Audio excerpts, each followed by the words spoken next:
It's showtime, folks. Welcome in to day number 2, SEC Media Days here in Atlanta at the College Football Hall of Fame. What's going on? I'm Chase McCabe alongside Big Joe Dubin. Dr. Crane Nick Frazier is back in America's Music City holding it down for us. And we're excited to be here for yet another day. All of our coverage is presented by Brewhouse South in Cool Springs. Also, with 2 other great locations, Highway 100 in Bellevue and on Charlotte Pike. On the west side, Brewhouse West. They got music bingo going on tonight. So looking forward to that at 7:30. Sad I'm going to miss it, but I'm excited to be here. What's going on, JoJo? Oh, it's a fun day already, day 2 of SEC Media Days. And it's funny, Chase, the talk so far, because there's not a lot going on here, but Diego Pavia. I mean, it's still the talk. Who? Diego Pavia. I thought you said Daniel. I was like, what? Who's Daniel Pavia? Diego Pavia is still the talk of SEC media, and I love it because, you hear from Greg McElroy later on, and Buck Bellew is going to stop by. It's just, I think it's great, man. I heard you talking to Willie and Adam about the rock star Vanderbilt at SEC Media Day, and there's never been one. And the fact that folks are still talking about it the day after, it's really cool, man. Good for Vanderbilt. Yeah, no, and look, it's something that they have desperately needed. That they haven't had before, and I mean that's like I just, like you said, just went on with Willie and Adam and was like, they've never had that guy in football. I mean, I don't really think they've had that guy, period. I mean, they've had names, but not like David Price didn't have that rock star aura. He just was really, really good. Yep. Sonny Gray, some of the baseball players. Shane Foster. Scottie Pippen Jr. maybe because of the name and who his dad was, but not to this level. And it's funny because the guys we've talked to today, it's like he's refreshing because he comes in here saying, "Yeah, we're gonna go 12-0. We're gonna win these games." And it's that bravado. And it's like, you're gonna do what? Yeah, and he's like, "Here's what I totally believe in it," and I love it. Instead of coming like, we might win a couple games here, a couple games there. It's like, we're going in with the attitude to win every game. So it's really good. What's interesting, Chase? Today they hand out the preseason all SEC ballot, right? Yes. So for me at quarterback, if when I fill that thing out, if it comes down to Diego Pavia and Arch Manning, who's done more? I know I keep beating this drum, but Diego Pavia's proved to me more on the field. Arch Manning hasn't beat Alabama. No, he hasn't. No, Diego Pavia has. He beat Louisiana Tech and Mississippi State, and damn it, Chase, you probably could beat both those teams too at quarterback. So it's going to be interesting to see how that comes out. Arch is going to be here, probably already on the premises somewhere to do this, but it's still, for now, Vanderbilt and Diego's the talk. So I haven't told this story yet because I wanted to wait until we were down here. So when we got everything set up for SEC Media Days, you have to call the office in the SEC and say, hey, we're going to be on Radio Row and all that stuff. And as we were hanging up, they asked everybody, okay, who's going to be the best quarterback in the league this year? No. And I was like, I was not ready for that question. And in my head, I'm like, half the teams are have a new quarterback. Yeah. And so I just go Diego Pavia. And they just were like, wait, what? And I go, yeah, Diego Pavia, Vanderbilt. You're the only one that has said that so far. I'm like, watch. That's good. Because everybody's we all buy into the hype. I get all that. And the Arch Manning hype. I get the lineage and all that. But until I see something on the field, Garrett Nussmeier is the best quarterback, talented-wise. Sure. Because he's 6'4", he's big arm and all that. But I'll take Pavia. You give me a quarterback. What was the story we were told about? They get into the huddle and it's like, hey, when things break down, remember, Pavia told his teammates, I said, remember, when things break down, you got me. Yeah. And I was like, oh, that's good. That's really good. I just, confidence is everything. Yeah. And the kid has it. It does. And is it borderline cocky? Sure. But I think you need some of that, especially in this league and what they've been able to put together. So, yes, let's see. Auburn has gone. Georgia, I think, has gone. I think they went earlier. They're here. We know that Tennessee will be speaking. Josh Heupel. We are planning to have Josh Heupel join us here at the table. That will probably take place during Stillman and Company. But when that happens, we will come here live with that. And then Texas, as you mentioned, Steve Sarkisian will be speaking, and Arch Manning as well. And so it is a full house. Day one, there's a lot going on, but it's still, even with 16 teams now, it's still kind of the ramp up. Tuesday, fast and furious. Yeah, getting it going on. And right now, Hugh Freeze was talking to the media down. There's a lot going on with Hugh Freeze at Auburn about this whole I'd rather be golfing than recruiting thing that's going on right now. That's really infuriated a lot of Auburn fans. And we know what's going on there. But, again, it's Texas and it's Georgia. It's Alabama, it's LSU, it's all the particulars. But we talk about those middle-of-the-run teams with South Carolina. How's Missouri going to do? I mean, there's all this unknown now, which is great because South Carolina's got a good quarterback. LSU's got a good quarterback. Alabama right now doesn't. Georgia right now doesn't. Arch is still improved. There's a lot of questions for 2025 that I love. It's not cut and dry that Alabama is going to be here in Atlanta in December. Nobody knows. Yeah. So a couple of this is what we got going today. Mike Griffith, who covers Georgia and the whole SEC, appears on the Feinbaum Show. He's going to join us in just a few minutes to kick things off. At the bottom of the hour, Drew Fabianich, who is the new executive director of the Senior Bowl, replaced Jim Nagy, will join us here live. So looking forward to that conversation with him.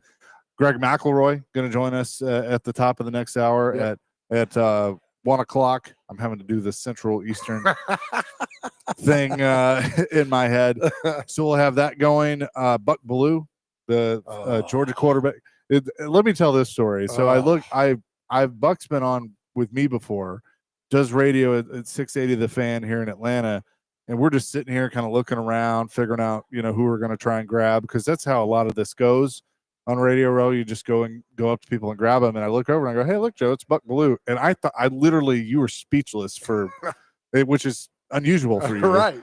You thought oh my God, it's Buck Bellew. You thought I was going to go tackle that, man. So we'll that's what I love the history of the Southeastern Conference in football. I love the history, 50s, 60s, 70s, 80s, and 90s. And he's a big part of Georgia's 1980 national championship team. So when you pointed him out, I was done.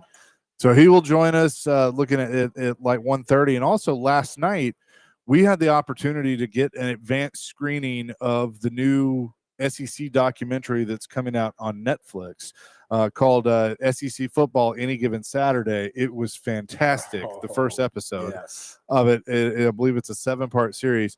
Paul Martin, who's the producer of that, also has been behind the F1 series, Drive to Survive, Full Swing, which is the golf. He will join us later in the show to talk more about that documentary. I will tell you that after watching that first episode, you all are going to love it. It was fantastic. And we saw something in that documentary last night about the SEC that you've never seen before. Yeah. And it goes back to Diego Pavia. Yeah. Now, I'm telling you, my friends, when we run this interview, listen to the access they got when Vanderbilt beat Alabama. That was totally unexpected, and they had the behind-the-scenes camera of that entire week, and he tells us the story about that. And that's another thing, is that Vanderbilt would never get in these documentaries. No. And now they're front and center. No. And the other thing on that is I think you've kind of seen Clark Lee have to change his mantra a little bit and how he operates, because he's not wired that way. That's not him. He's just business and nothing wrong with that. But I think Diego's brought a little bit of that out of the head coach. Yeah. Which I think is a good thing. Yeah, it has. And you see, we brought up Diego to Clark Lee yesterday, and he sat up in his chair, started talking about it. I interacted with both of them as they were kind of wrapping up the day. They ran into each other and hadn't seen each other all day. That's great. And coach is like, "How'd it go?" And Diego's basically like, "Yeah, I got this. You know how it went." Like, it was fine. I took a picture of the overhang that's here at the College Football Hall of Fame, which is fantastic, of Diego doing his press scrum that was going on. It was packed, everybody around the table. So it was kind of a unique perspective to see how many people gravitated towards Diego Pavia. But this is fun, man. There's a lot of people here, and we got a packed show. We do, and I will say I'm going to promote this a lot tomorrow.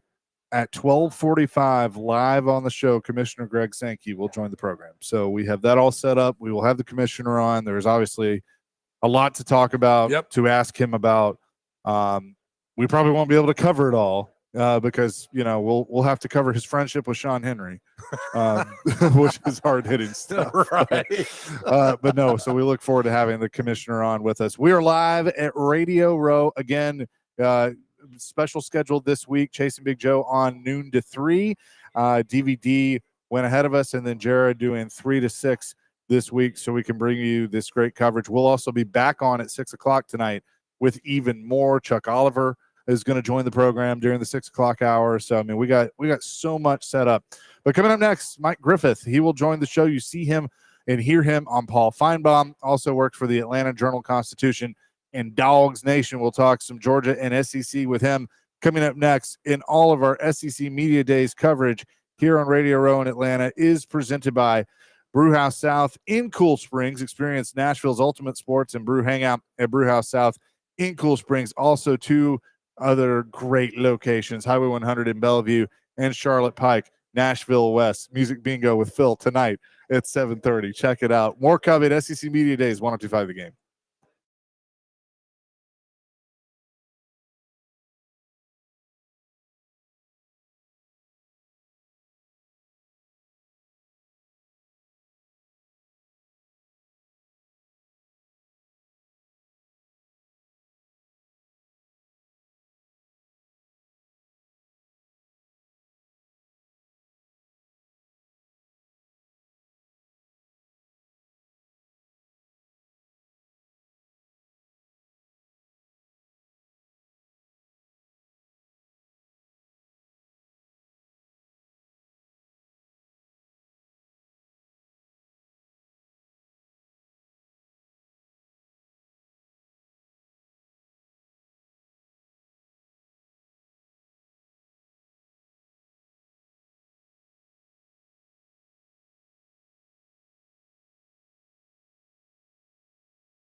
Chasing Big Joe live Radio Row, SEC Media Days 2025 in Atlanta. All of our coverage presented by Brewhouse South in Cool Springs. And excited to talk to Mike Griffith from the Atlanta Journal-Constitution and Dog Nation.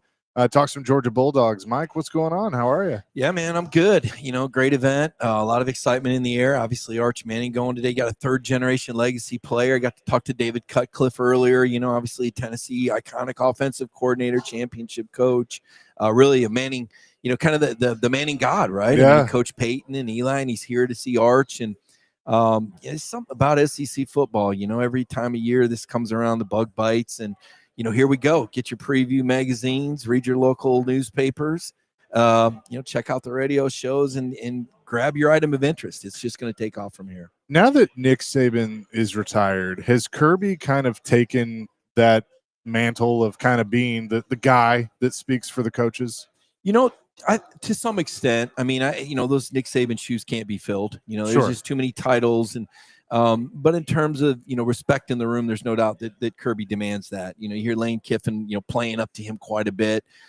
Kirby's a no nonsense guy. I don't think Kirby necessarily wants to run in front of the microphone or the camera, but there are certain initiatives that are really important for college football, and we're in an area right now where it's wavering a bit.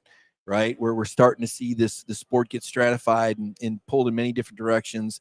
We're talking about things that college football fans really don't want to hear about. They don't really want to hear about the NIL deals. They don't really want to hear about the bureaucracy and Congress getting involved and what needs to happen for players to be paid and Olympic sports to be protected. That's not why they're tuned in. They want to hear the fight song. They want to see the mascot. They want to know about who's the starting quarterback and the linebacker. And you got to be careful not to alienate your audience, but at the same time, you got to tell people what they need to know to stay informed. And for coaches, they have to maintain a certain amount of leverage to coach these guys. I was talking with T. Martin, speaking of Tennessee icons, and T's now in the NFL, and he says, if you're not careful, you're not preparing these guys right for the NFL. Because when you show up in the NFL, there's no time to play. There's no time for complacency. You're not on a 4-year deal. They'll cut you tomorrow. You have one bad day, you're out, not for a long league. And you're going to see that life expectancy shorten more and more if these players aren't prepared properly. And ultimately, isn't that supposed to be the goal if we really want to dial this back to college football? So there's a lot going on, and Kirby's not afraid to get in the front of the room and talk about things like one portal instead of two. The tampering is real, right? Look at the Ohio State roster last year. How many Caleb Downs, the Alabama centers out there, Kansas State quarterbacks out there. Ohio State, the poster child for everything wrong, right? They're 4th place in the Big Ten, and yet somehow they're hosting a playoff game. And I'm not saying that Tennessee would have beat them in Neyland Stadium, but you're telling me Tennessee didn't deserve to host that game over a team that just lost by double digits that's in 4th place in their league? That's an outcry. So now we got to talk about the College Football Playoff Selection Committee and how they rank teams and maybe what influx of common sense we might have with Ivan Maisel and Mark D'Antonio joining that staff and hopefully doing a little bit better job in the selection process. And oh, by the way, what does the playoff look like after this year? Do we go from 12 to 16 right now? Big Ten, SEC stare down on which model we go with. Big Ten trying to dictate.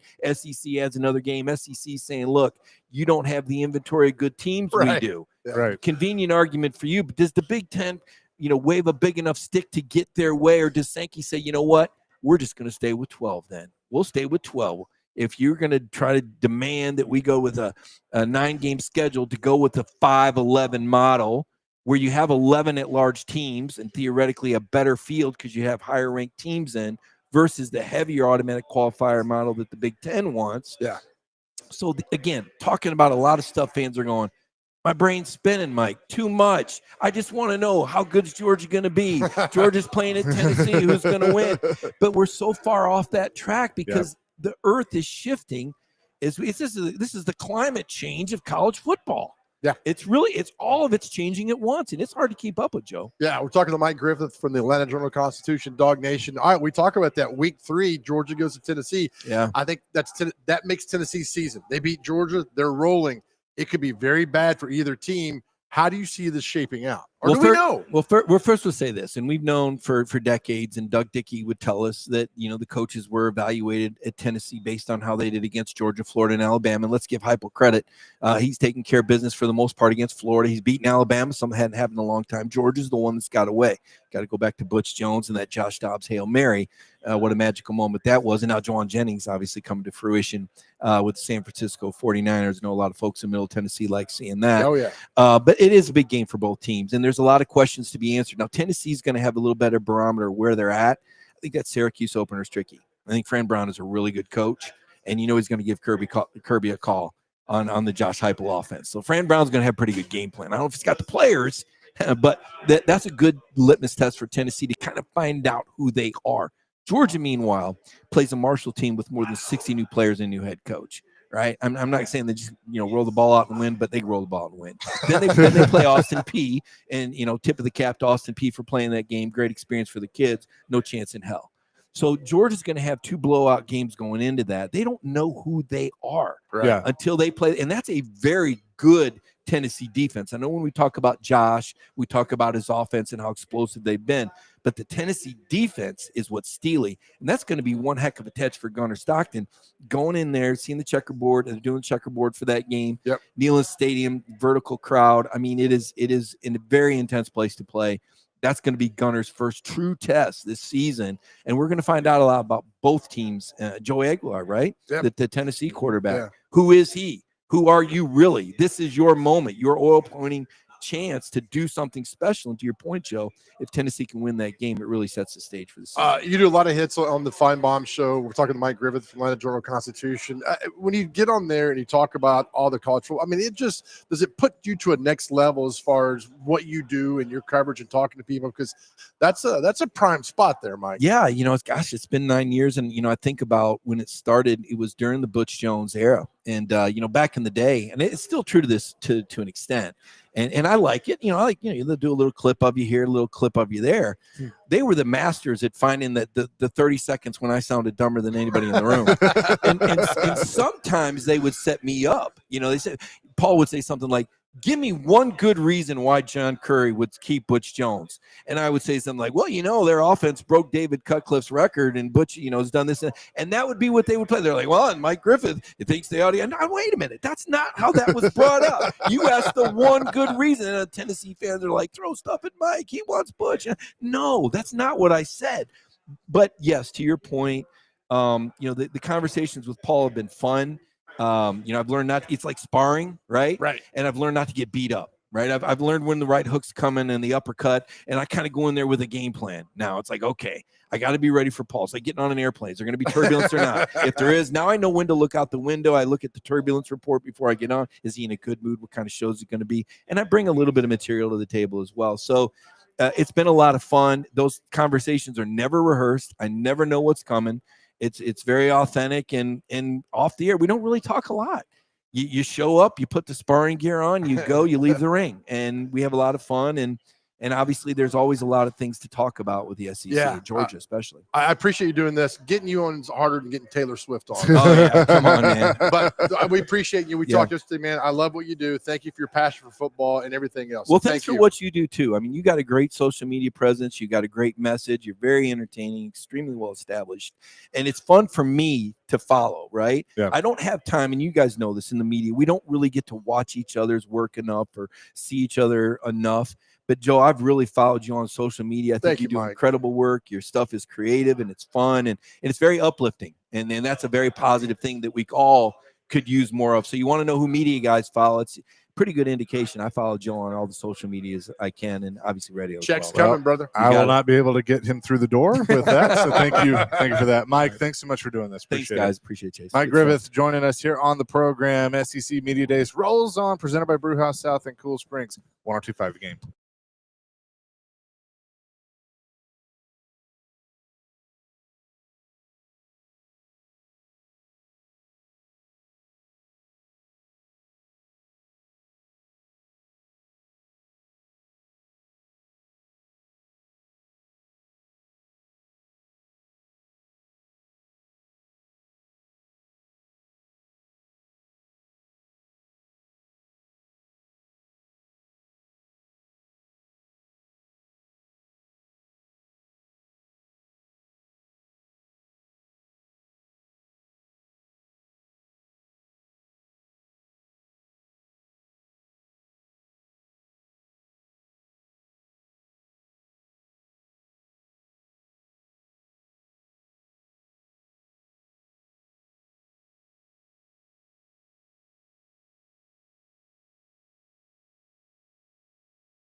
Joe, 1025, 1063, the game here on this Tuesday. We're live on Radio Row. Our SEC Media Days coverage is presented by Brew House South in Cool Springs. We're excited about our next guest, the Panini Senior Bowl, which takes place every year in Mobile, Alabama. Drew Fabianich, I hope I said that right. Oh, well, let me hit it. It would help if I unmuted There you we there. go. Yeah, there we go. Yeah, and again, let me ask you guys this because I'm kind of a neophyte to this. Why is it not Radio Row, and why do they call it Digital Drive? I don't know. In old habits die hard because I'm I keep serious. saying I mean, Radio isn't Row. it Radio Row? Pretty It is, much. yeah. Pretty much. I mean, Yep. there are a lot of podcasts and video and all that stuff now, but you know, it's still Radio Row. Is Yeah. it? Because we're gonna continue to call it Radio Row down at the Senior Bowl. Good. Yes. We Good. are. Yes. We You, the new executive director of the Panini Senior Bowl. I know you were telling us it was about April that became all official, but what's it been like being on the job the last few months? Yeah, I really truly did not know how much the Senior Bowl was involved in everything community wise. I mean, there's every initiative from, donating $5,000 to every single high school within the area from the Senior Bowl charities. We had the whole, well, I mean, as soon as I got down there, we had the draft party. And then a week and a half later, we had the induction of the Senior Bowl Hall of Fame. And then right after that was the Senior Bowl golf tournament, which is the second biggest charity golf tournament in the state of Alabama. Wow. Yeah, I mean, it's huge. And tons of celebrities, tons and tons of, money that was raised. We worked on the new, title sponsorship. I'm working with Nike to extend our contract. We hired three full-time people over that span of time. And then we just had called MPAT, and what it is Mobile and Baldwin County. We had the head coaches send out their top leader of their football team as a senior, and we did a conference over leadership last week. And now up here for this, and then I'm going to the ACC next week.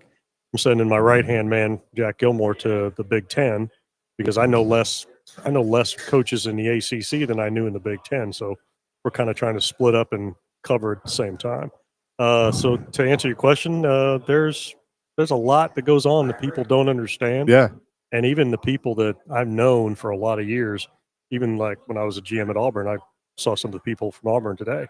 They go, "Oh, you living in Mobile?" I was like, "Yeah, why wouldn't I?" I mean, they thought it was like, hey, you got a game and that's it. You pick players and that. No, I was like, there is so much more to this than people actually understand, and it's really, the city has embraced the game and made it their own. And if you guys hadn't ever been, I mean, I suggest you go, just because, I mean, heck, playoff game will be on the next weekend and all that, and you'll be busy and all that, but it's sold out for the last 2 years straight. And there's not any other all-star game that could ever say that, not ever, that is sold out. So it's important to the community. It's important to the area. I mean, it's the closest thing they've got to pro football because there's no pro football in the state of Alabama. So it's either Auburn or Alabama. That's bottom line. So, but I probably said too much. You've been a coach. You've been a scout. You mentioned you've been a GM in college football. Yeah. So how do you take all of those experiences and use that now to run one of the most important games there is, practices, however, events, in helping decide a young man's future? Well, I think that everything that I did do and every skill set that I developed, I use to this day in this game, because truly I'm recruiting players. I really am. Yeah. I'm evaluating players, right? I mean, I'm a salesman. Sure. I'm a contract negotiator. I work with agents. I mean, I wore a lot of hats throughout my career in coaching and personnel and being a GM. Well, all those serve me well now because I use every single one of them. Yeah. And, the easiest piece to me, and I'm not being pompous, but the easiest piece is going to be picking the players. Right. That's the easiest piece. Who do I truly want and who do I think is worthy? That's going to be the easiest piece of this. The other pieces are going to be the harder parts, dealing with the agents, dealing with, the player that, hey, maybe I don't want to play, because, whatever. I mean, there's going to be a lot of things that I'm going to have to be a salesman with. I'm going to have to be a recruiter. I'm going to have to, negotiate with them. I mean, now, am I going to negotiate and pay them? Hell no.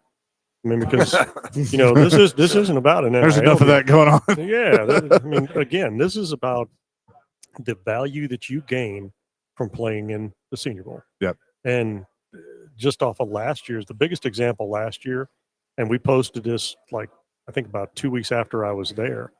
The Zabel kid, the offensive lineman from North Dakota State that played in the game last year. Well, he had a really good week, right? And he had a really good game. Well, the league had projected him as a high third round. Well, he goes 18th pick in the first round. If you look at the 4-year contract value in that difference in those slots, $12.7 million. Wow. Okay. So again, what's my selling point? Yeah, you probably should play. Yeah. Right. I mean, you probably should practice. You probably should go. And again, like you said, it's the premier all-star game. That's what attracted me. Always has been, always will be. And it's never moved. I mean, it started out in like Jacksonville, I think, but then for 1 year, and then it's always been in Mobile. I won't even mention the other bowl games, but it's funny. They never stay in the same place because no other place supports them like this. I mean, they don't. The city is nuts about this, and it's really theirs. I'm just kind of the steward of it. Yeah. But it's really the city's game. It really is. I love it. We're talking to Drew Fabiana. She's executive director of the Panini Senior Bowl. I was going to ask you, Drew, why the game matters, and you just explained why the game matters. Well, You took my question from me. Well, I mean, and again, that's why I have to tell people that, because they think it's just like, oh, it's not that big a deal. No, it's the first piece of the puzzle when you're evaluating a player. Because this isn't the underwear Olympics. This isn't the combine. Right. I mean, there's still guys hitting you in the face. Love it. So it's still a game. And I'll say this to you guys, and I've said this to a lot of guys that know ball. Pass rush, one-on-one, defense should win 90% of the time. Okay? One-on-one receivers, DBs. Receivers should win 90% of the time because it's almost virtually on air because you have so much space to work with. It's not game related. Well, why would you think that would be more important than playing in the game? It's not. And that's what agents and players have to understand too. Yeah. Just because you perform in a one-on-one situation, who cares? Yeah. It's still play with 10 other hats out I there. want to see the game. That's I right. want to see you in. Yeah. And Bill Parcells always said this when we would pull a guy, we'd say, okay, we got a cut up ready. He go, no. Don't want to see a cut up. I want to see him playing against the best person that he faced all year. I want to see that. Well, guess what? You got on Mobile? That's who you're going to be lining up against. You're going to be lining up against the best in the country. Every single snap, Right. every single rep, instead of fishing around. I mean, because put it this way, my first year, we took DeMarcus Ware. Well, no, I'm sorry, my third year we took DeMarcus Ware. Well, he didn't really play a lot of people, his senior year. I mean, there wasn't an Ohio State and a Michigan on there. There weren't. Well, we go down there and Bill tells the defensive line coach, bump him out to a 9 technique, stand him up, right? Let's see if he can rush standing up. We take him as 10th pick in the first round after that week. So, I mean, was that valuable to him? And he worked out pretty well Oh, yeah. He did good. for the Cowboys and the Broncos. Yeah, absolutely. One of the great stories is I think it was Michael Strahan went to the Senior Bowl in 92 or 93, destroyed all these great D1 players. It's like, oh, this guy is good because he was able to go against in pads and not in Indianapolis, some combine against other. So these stories are fantastic, Drew, because they look at what Strahan, pretty damn good, right? Mhm. And go on and on. All these great stories. And who do you play? Who do you play at Texas Southern? Us? I mean, Yeah. nobody, right? Yeah, and I'm not bashing Right. HBCUs, but again, that's not Georgia. That's not Yeah. flipping Alabama. Yeah. So I mean, I think it's incredibly important, and the league thinks it's very important because again, if you the East West was bumped up with us in that last year, right? Well, they said that after 2 days, everybody came here to the Senior Bowl because they didn't need to see any more up there. Mhm. They just stayed for 2 practices and left. Well, they came down here for the rest of the week. Yeah. So, I mean, and again, that tells you something about what the league thinks of it. I mean, Yeah, exactly. Yeah. You coached the University of Tennessee, Yes. 90 to 93, and I was telling people down here, I will die on the hill that Andy Kelly's the greatest Tennessee quarterback in my lifetime. People love Peyton. You were there from 90 to 93 with Andy Kelly. That was you won an SEC title in 90, and you're smirking about my Andy Kelly remark because you had Heath Schuler come after that, and then Peyton. But I loved Andy Kelly, Drew. Loved him. Loved Andy Kelly too, but I had and David Cutcliffe will tell you this. I had a big hand in getting Heath Schuler with him. We spent a lot of time getting Heath. Heath was the biggest recruit in Tennessee history at that point. Yes. And he worked out pretty well too, you know. So, and again, now Peyton worked out better, Right. you know, but you know, for as far as a college quarterback go, Heath was pretty good. Andy was pretty effective too. Yep. You know. Yeah. So, I mean, again, it's you can toss up however you want. I just love You it. here's one that people don't remember though. Can you name the 3 running backs who were there at the same time? Which year? That 1991? 93. So Aaron Hayden, Mhm. Charlie, Aaron Hayden, Gilliman, James Stewart, and Charlie that played for the Eagles. I can't remember his name. Raiders too. Charlie Garner. Charlie Garner. Ah, damn it, Drew. All three there at the same time. I'll take your 90 receivers with Alvin Harper, Carl Pickens, and Terrence Cleveland. Yes. You had some Yeah. boys. Yeah. Man, Dirt. good. You know that's Terrence Cleveland's nickname. Was it? Oh, I didn't know Dirt. that. Yeah, Dirt. Oh, I didn't know that. Yeah. Yeah, Dirt. Pretty fast. Yeah, pretty fast. But not like Anthony Morgan though. No. That was Right. world class. Yep. I mean, world class speed. Carl was probably, I mean, think about this too. Now you can flash forward that 94, correct me if I'm wrong, it was 2 AFC rookies of the year from the University of Tennessee. Oh, really? Carl Pickens and Dale Carter, 91. 91. 92. I'm sorry. Yes. 92. Yeah. 92. But same year, right? Yes. Yep. Yes. Dale Carter. That's right. Yes. What a loaded team. How Yeah. much? Gosh, Drew, Yeah. you got another 4 hours. To No, I put it this way. I'll let you guys. and I tell people this, and it's funny because Larry Marmite came back. Okay, Larry Lacewell left for the Cowboys. Larry Marmite comes in, right? And we're just kind of bullshitting one day. Excuse my language. All good. And he goes, he says, this place is a special place. And I go, well, what do you mean? He says, when you leave here, he said everything else is downhill. wow. And he was the head coach at Arizona State. That's right. And he was the coordinator at Ohio State, so that tells you something, and trust me, some of my greatest memories of college football is at the University of Tennessee, Yeah. because it is a special place. It really is. The town's great. It's just the right size. I mean, there's places because again, I traveled everywhere in the country, everywhere as a national scout. There's only about 6 or 7 places that have everything, to be a sell. Yeah. And Knoxville's one of them. Tennessee's one of them. I mean, it's just it's hard to put all those in there. You go like, hey, is Michigan really got a great city? No. Now Columbus is. Yeah. You know what I'm saying? But Yeah. I'm just talking about recruiting, having kids there, having something to sell them. And there's very few places out there that have it. Very few. Before I let you go, Okay. 92 Heath Schuler against Georgia. I know I love Andy Kelly, but Drew, that 92 game in Athens, Heath Schuler was a Superman Yeah, that day. we smoked them. We smoked them. And I can tell you the nickname the Ray Goff had. Oh no. Buckethead. Take a look at the pictures. The man had a cranium the size of a fucking beach ball. Oh, what a day. Oh no, and I'll tell you this too. There was another little nickname of the one that was at Auburn too. So you remember who that was? I do not. Stan Terry. White? Terry Bowden. Oh, I know Terry well. He was your coach, right? Terry was my coach at Sanford Okay. a long, Okay. long time ago. No, hey, Sanford's a great spot. Love Sanford. Yes, I think Hatcher's still there, right? he is. Yeah. Yep. I got in trouble one time for imitating Terry. I used a step stool, and word got back, and Terry was not happy. I'm not saying that I came up with the nickname, but there were people that called him Buster Brown. Oh yeah, You know, Yeah. And you and I know age-wise. Yeah, yes.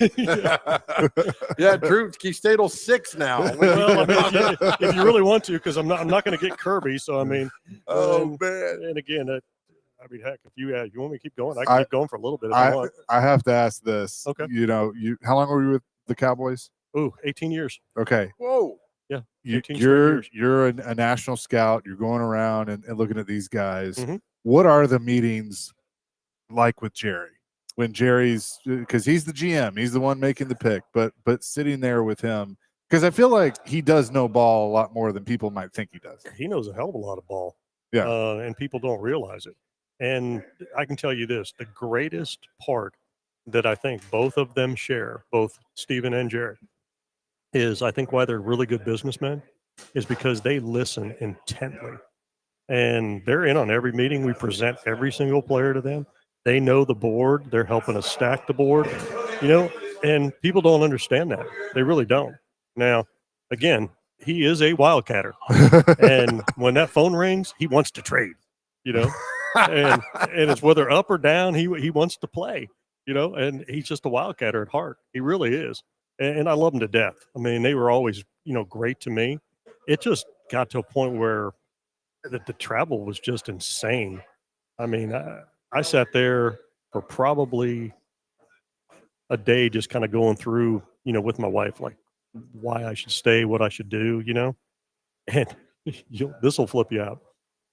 I looked at my Bonvoy membership finally, the whole total. Yes. I was there 18 years and I spent 13 and a half of it in a hotel room. That's disgusting. Cow. Yeah. Because you're traveling all over. Yeah. And then here's the other piece of it. There's, the levels. I'm lifetime titanium, and I never have to stay one more damn day, right? And every place I go, I get a suite if there's a suite available, right? Good. Well, I should. Yeah, For, right. for 13 and a half years worth, Right. So I mean, Oh, that's fantastic. yeah, but no, the Joneses are great people, and I love my time with them. I really did. Our afternoon show host does a great impersonation of him, of like when he won. It's like I do too, but I want him. I want him. I'm not going to do it, but no, he's always been great to me. And like I said, I've got tons of stories about being around him. But the one thing I can tell you is that he takes a lot of heat, for the wrong reasons. Right. He does.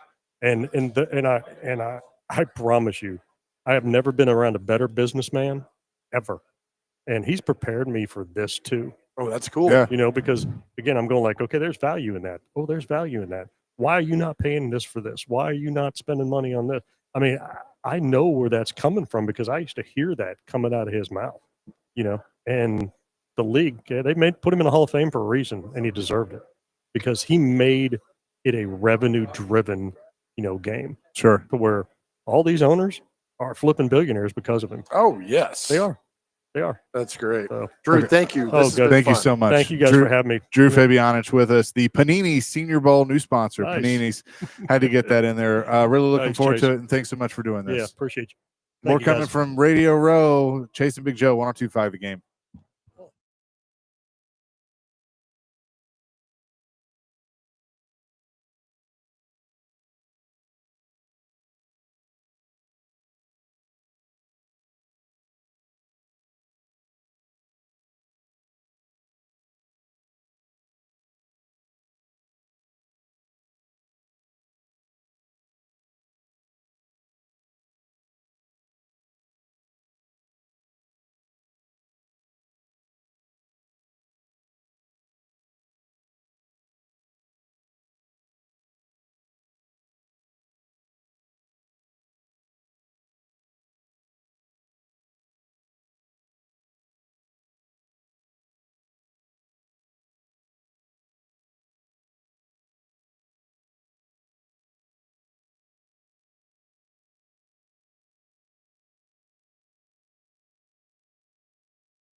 Live from Digital Drive, Radio Row, whatever you want to call it, Big Joe's house, Right. here Well, in Atlanta.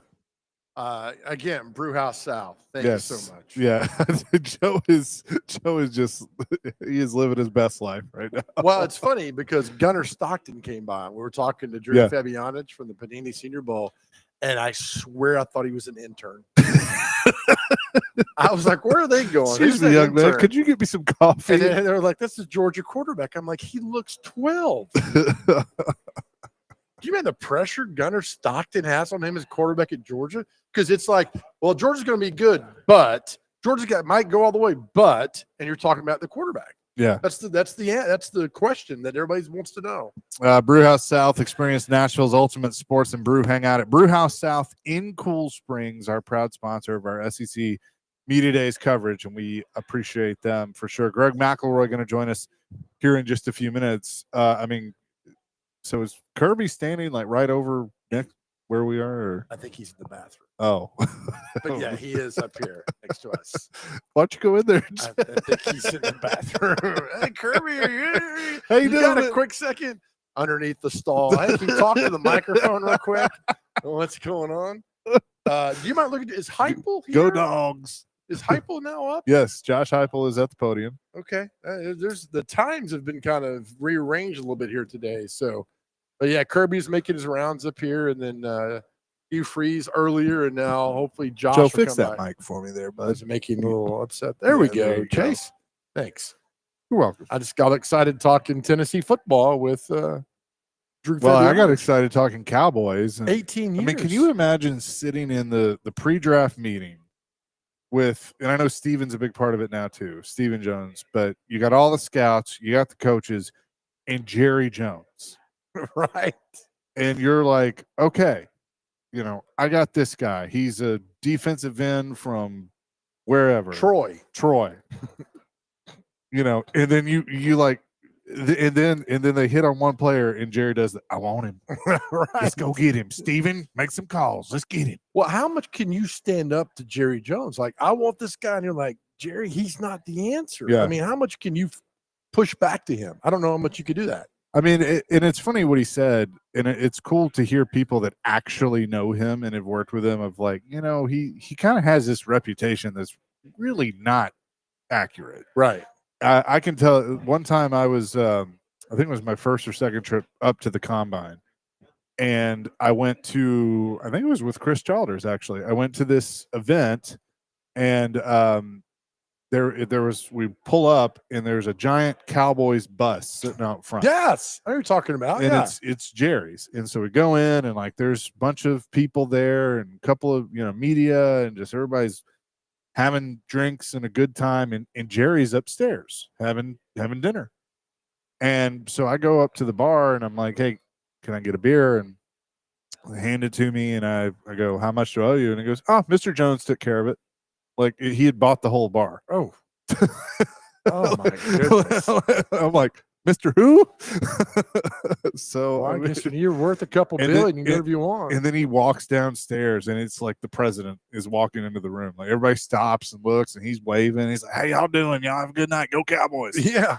You remember he It bought the was awesome. Cowboys in '89. He bought them for 51%. Yeah. So he had the majority and it took off. Oh, The- Kirby's waiting for you?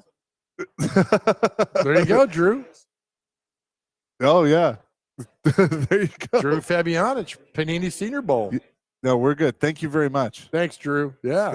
It's rolling now. We're the place. Chase McCabe and I are the place to be up here on Radio I Row. know. Yeah, it was just been fun so far. But coming up next, Greg McElroy is going to join us. He made a little news yesterday. I don't know if he really intended that, and he does. We're going to ask him about that. I think he's going to clear some of that up. But he made a little news with Coach Saban and what his future might look like. But Greg McElroy from ESPN and the SEC Network is going to join us coming up next. It is Chase and Big Joe. We are live from Digital Drive here at SEC Kickoff Media Days. Tennessee speaking right now. And again, all of our coverage is presented by Brewhouse South, and also great locations on Highway 100 in Bellevue, Charlotte Pike, Nashville West. It's Chase and Big Joe, 102.5 The Game.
Chase and Big Joe live from Digital Drive here at or Radio Row, SEC Media Days, and our coverage presented by Brewhouse South in Cool Springs. Excited to be joined by ESPN's Greg McElroy, of course, does local radio on Jocks in Birmingham as well. And Greg, I mean, nothing's come out of SEC Media Days the last couple of days.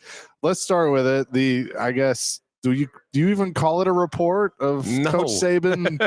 Does he want to coach again? Like, what does all this mean? No, it's so funny. Like, told the story a few times now, and it was such a throwaway moment of a 3-hour radio show. Like, if you're gonna make headlines, it would have been like 15 other things we talked about, but people naturally gravitated towards it. Understandably, like it's Coach Saban, but there are people that seem to think, that are well-connected, well-sourced, that seem to think like if the right situation came about, he'd listen.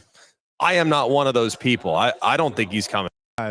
Here in Row, SEC Media Days, and our coverage presented by Brewhouse South in Cool Springs. Excited to be joined by ESPN's Greg McElroy, of course, does local radio on Jocks in Birmingham as well. And Greg, I mean, Nothing's come out of SEC Media Days the last couple of days.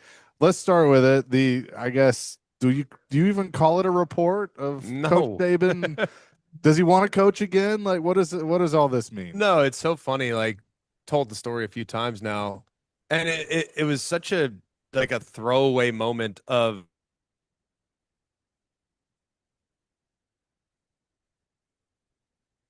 gravitated towards it. Understandably, like it's Coach Saban, but there are people that seem to think, that are well-connected, well-sourced, that seem to think like if the right situation came about, he'd listen. I am not one of those people. I don't think he's coming back. I don't think there's any chance he comes back. I think he's super happy doing what he does at ESPN. He gets a little taste of college football, but still has the freedoms that he now has in his life, whether that's promoting Nick's Kids Foundation, doing speaking engagements all over the country, playing tons of amazing golf and golf courses. I think he's so fulfilled doing what he's doing. So I am not in the camp that believes that this is a real possibility. But there are people that think, hey, if Andy Reid retired and all of a sudden the Chiefs needed a coach, like Nick Saban would be the call. Who wouldn't take that call? You know, I think that's kind of where they're at. So I just asked Paul, simply enough. I'm like, Paul, like, I wouldn't even ask the question if it didn't come from a reliable source and someone that's helped me in the past with coaching moves. And I said, they said, look, don't rule out the possibility of Nick Saban potentially coming back if the perfect situation arrived. So I asked Paul, I was like, Paul, I wouldn't ask it if it wasn't coming from a credible source. But have you heard this?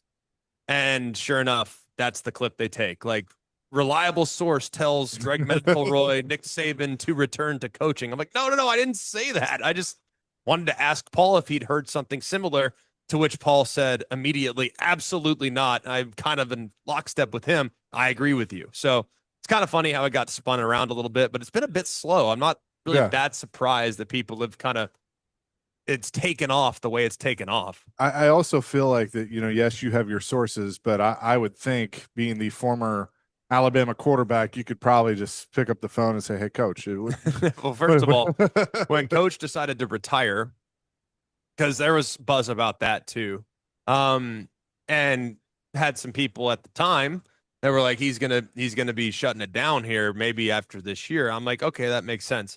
But he was going about his business in the office, like, up until the moment he decided to step down. Like, he was interviewing defensive coordinators. I mean, he was interviewing people like for jobs that were available on the staff. And yet at 4:00 Central Time, he's like, I'm done.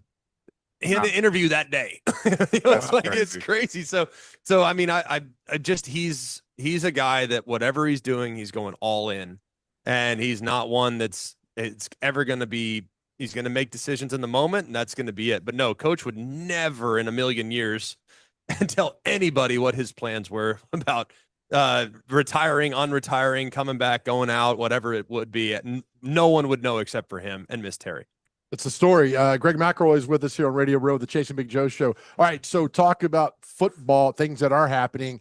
We hear a lot of talk about Texas and about Georgia. very little Alabama talk. Yeah. Why is that?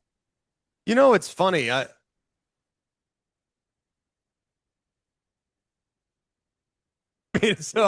Maybe I don't have the same perspective as maybe the national media, because Texas is a hot story for sure. Georgia is always a hot story, but Alabama to me is right there. I mean, they are. I think right now in the league you have 4 teams that have kind of separated this season. Alabama's one of them. The others being Georgia, Texas, and I think LSU has joined that pack as well. I think they're going to be really, really good, and we'll see if it comes to fruition. But I think Alabama is in a pretty good spot. I mean, now they have to figure out quarterback. There's a couple question marks with the tight end room. Got to figure out what the offensive line is going to look like, in particular the right side and the 2 guard spots that are still up for the competition. But I think they're as good as anybody in the league, and I think if you're as good as anybody in the league, you're going to be as good as anybody in college football. Like, I think Alabama could very realistically win the national championship this year. It's just about making sure some of the questions that we have today are answered early in fall camp and they don't kind of linger into the season. I love it. So let me ask you about a guy that came through yesterday, Diego Pavia. You've done this. You've covered the league for a while, and Chase and I have talked about this. Vanderbilt's never had a quote-unquote rock star quarterback come through. Rock star, period. Yesterday, everybody wanted to talk to him. What were your impressions from talking and watching him play last year? Well, Diego has a certain level of, I would say, give a blank factor that is pretty remarkable. Yeah. Guy doesn't care. Like, he just doesn't care.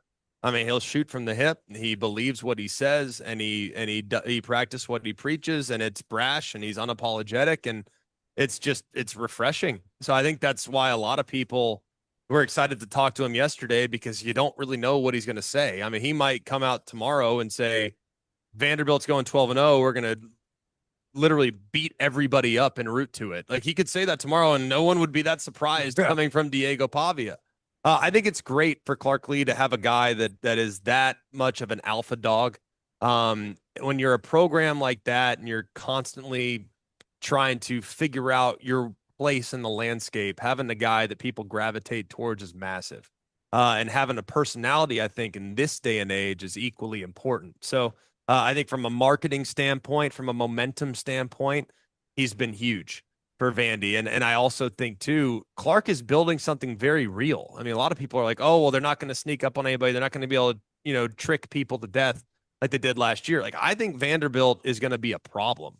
Will they win the league? I don't see that. I don't think their talent level is quite to that point, but I think they'll be a tough out for a lot of teams, especially those teams that are having to travel to Nashville. So pretty excited about watching them, to be honest with you, and seeing what the next step of their evolution is on both offense and on defense. So you feel Texas, Georgia, Bama, LSU are kind of up at the top. Right.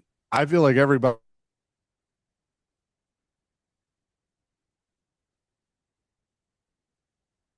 gone through this before. I feel like this league is as close together as maybe as it ever has been. I think that's a really fair assessment. After those top 4 teams, 5 through 11, to me, are all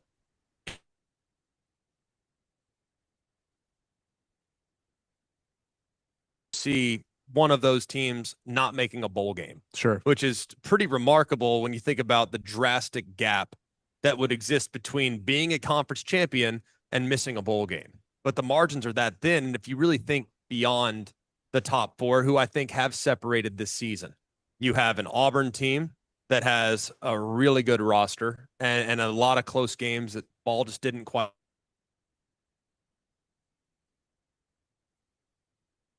Quarterback. I don't feel like Nico Iamaleava is impossible to replace by any stretch. I would agree. Dylan Sampson, I do. I think he's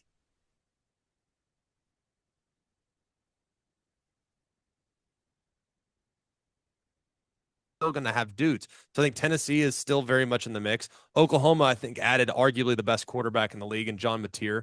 That they can score, I think they're going to be pretty good on defense, especially along the defensive line. So Oklahoma's in that mix. Texas A&M, to me, is in that mix. No one's talking about A&M. Nobody. Yep. And they got a quarterback back who's going into his second year. He's going to be a third-year player now. He's got a full understanding of what Colin Klein wants to be offensively. They got a really good offensive line. They got a really good defensive line. So there's a lot to like about what A&M brings back. And I'm sure there's a team or two that I'm missing here momentarily that I just kind of have to rip through my brain. South Carolina, another team. You might make the case that South Carolina's got the league's best player. Right. And Yeah. Lenora Sellers, like, I think that's a real argument, especially if the supporting cast around him can be a little more consistent. Then finally, Florida. Florida got it going at the end of the season. And they were rolling, and no one really wanted to play Florida. We saw them against Ole Miss, and they took it to them up front. And that was really impressive. They bring Lagway back. They bring back a lot of other pieces, both along the offensive and defensive lines as well. And that's a pretty good place to start. So I think those 6 teams, kind of that second tier, it's anybody's guess how it's all going to work out. It's going to be imperative to protect the home field this year. If you lose at home, it's a big, big problem. And it's going to be imperative to stay healthy. If you don't stay healthy, you're going to have a hard time. Yep. Well, we're looking forward to it. Greg, thanks so much for the time. Enjoy your work on ESPN, SEC Network, and the radio as well. Appreciate you guys. Thank you guys for having me. More coming from 102.5 The Game. Thanks, buddy.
Chase and Big Joe, 102.5, 106.3 The Game, live on Digital Drive, Radio Row.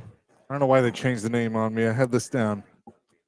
SEC Media Days presented by Brewhouse South in Cool Springs.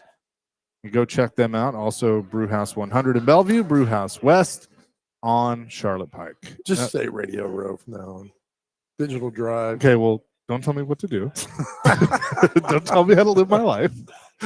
But I almost did I almost had a full out blitz on Kirby. Yeah, Kirby just walked by us, and it was Joe. Were you starstruck? Or there? No, it's just Probably casual not. walking. He's casual walking by with like 27 people following. He him, has an so, entourage. That's fine. I mean, that's it'd be great to talk to, but they got an agenda. Well, I did go over to try and get him on, and I got a fist bump. So hey, you tried, right? yeah, I did. Yeah. What does Homer Simpson say? The first step of Trying is the first step towards failure. And then there's also, kids, you tried your best and you failed miserably. The lesson is never try. oh, TV. TV, the best babysitter. We got big news involved. Yeah, exactly. Got some big news involving a former Tennessee Vol player, We Chase, who do. probably should have been a Tennessee Titan, but they were too dumb to take him. Well, they screw everything up. Well, no, I'm just kidding. But most things. How about Trey Smith? 4-year contract extension with the Chiefs. They put the tag on him this year. A lot of people thought, oh, they won't tag him. They won't tag him. He'll be a free agent. They did. And then worth $94 million, $70 million guaranteed. Congrats to Trey Smith. Well deserved because he's he's won 3 Super Bowls? Two. Yep. 2 with them and played in 3. Played to 3. Yeah, his first year they got beat by Burrow. Then they won in 22, won in 23, then lost last year. Yeah. It's great. I mean, it's good for Trey Smith.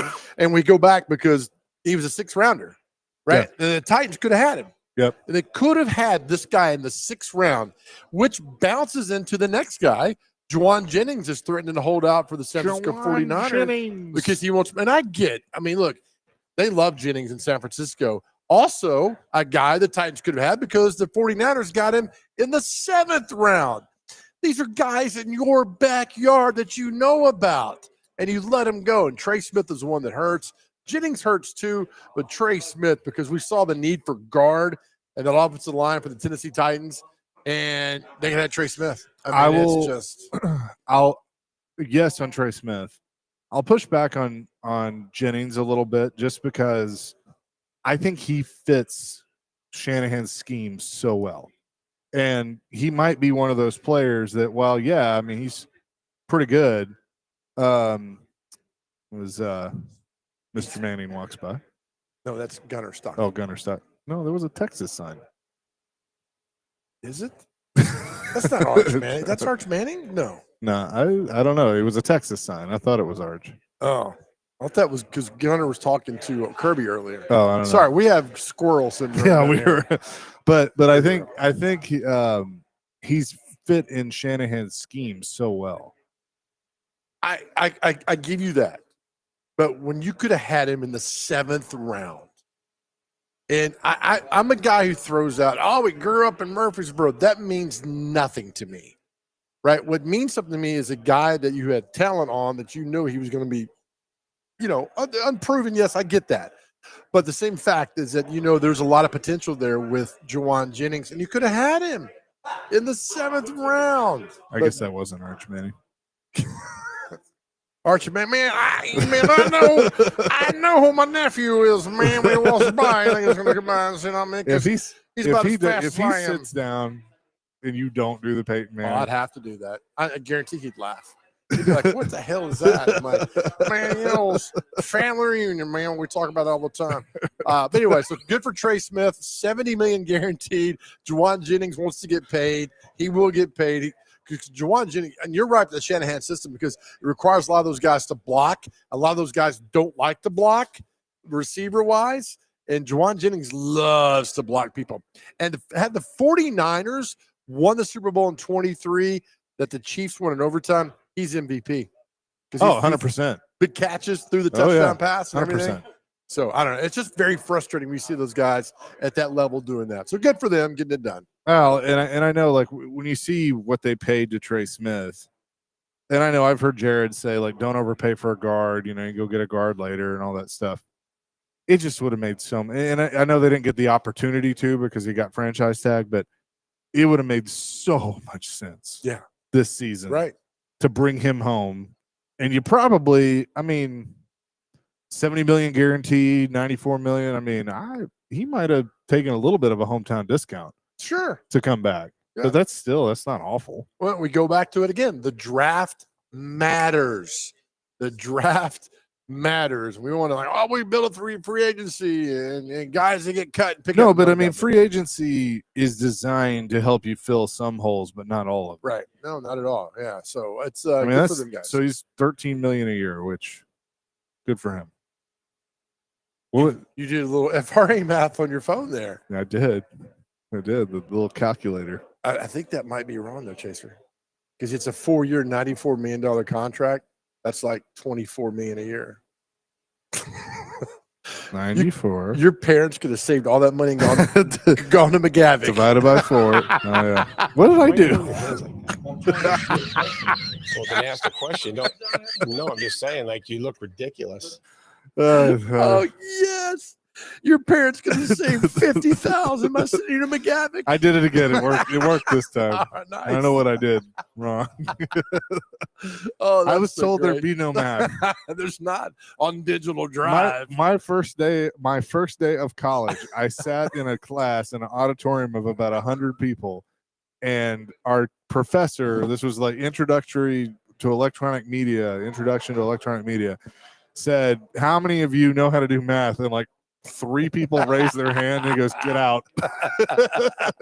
There will be no math. Oh, that's great, man.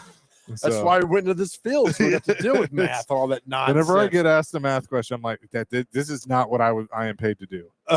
Probably not. All right, so a day and a half into this already, we still talk about the Diego Pavia thing that's going on, people talking about all that. And I think the narrative will change a little bit when Arch Manning starts talking to people. It's funny, Nussmeier went yesterday. Yeah. Very little buzz. Right. Very little buzz from Garrett Nussmeier from LSU.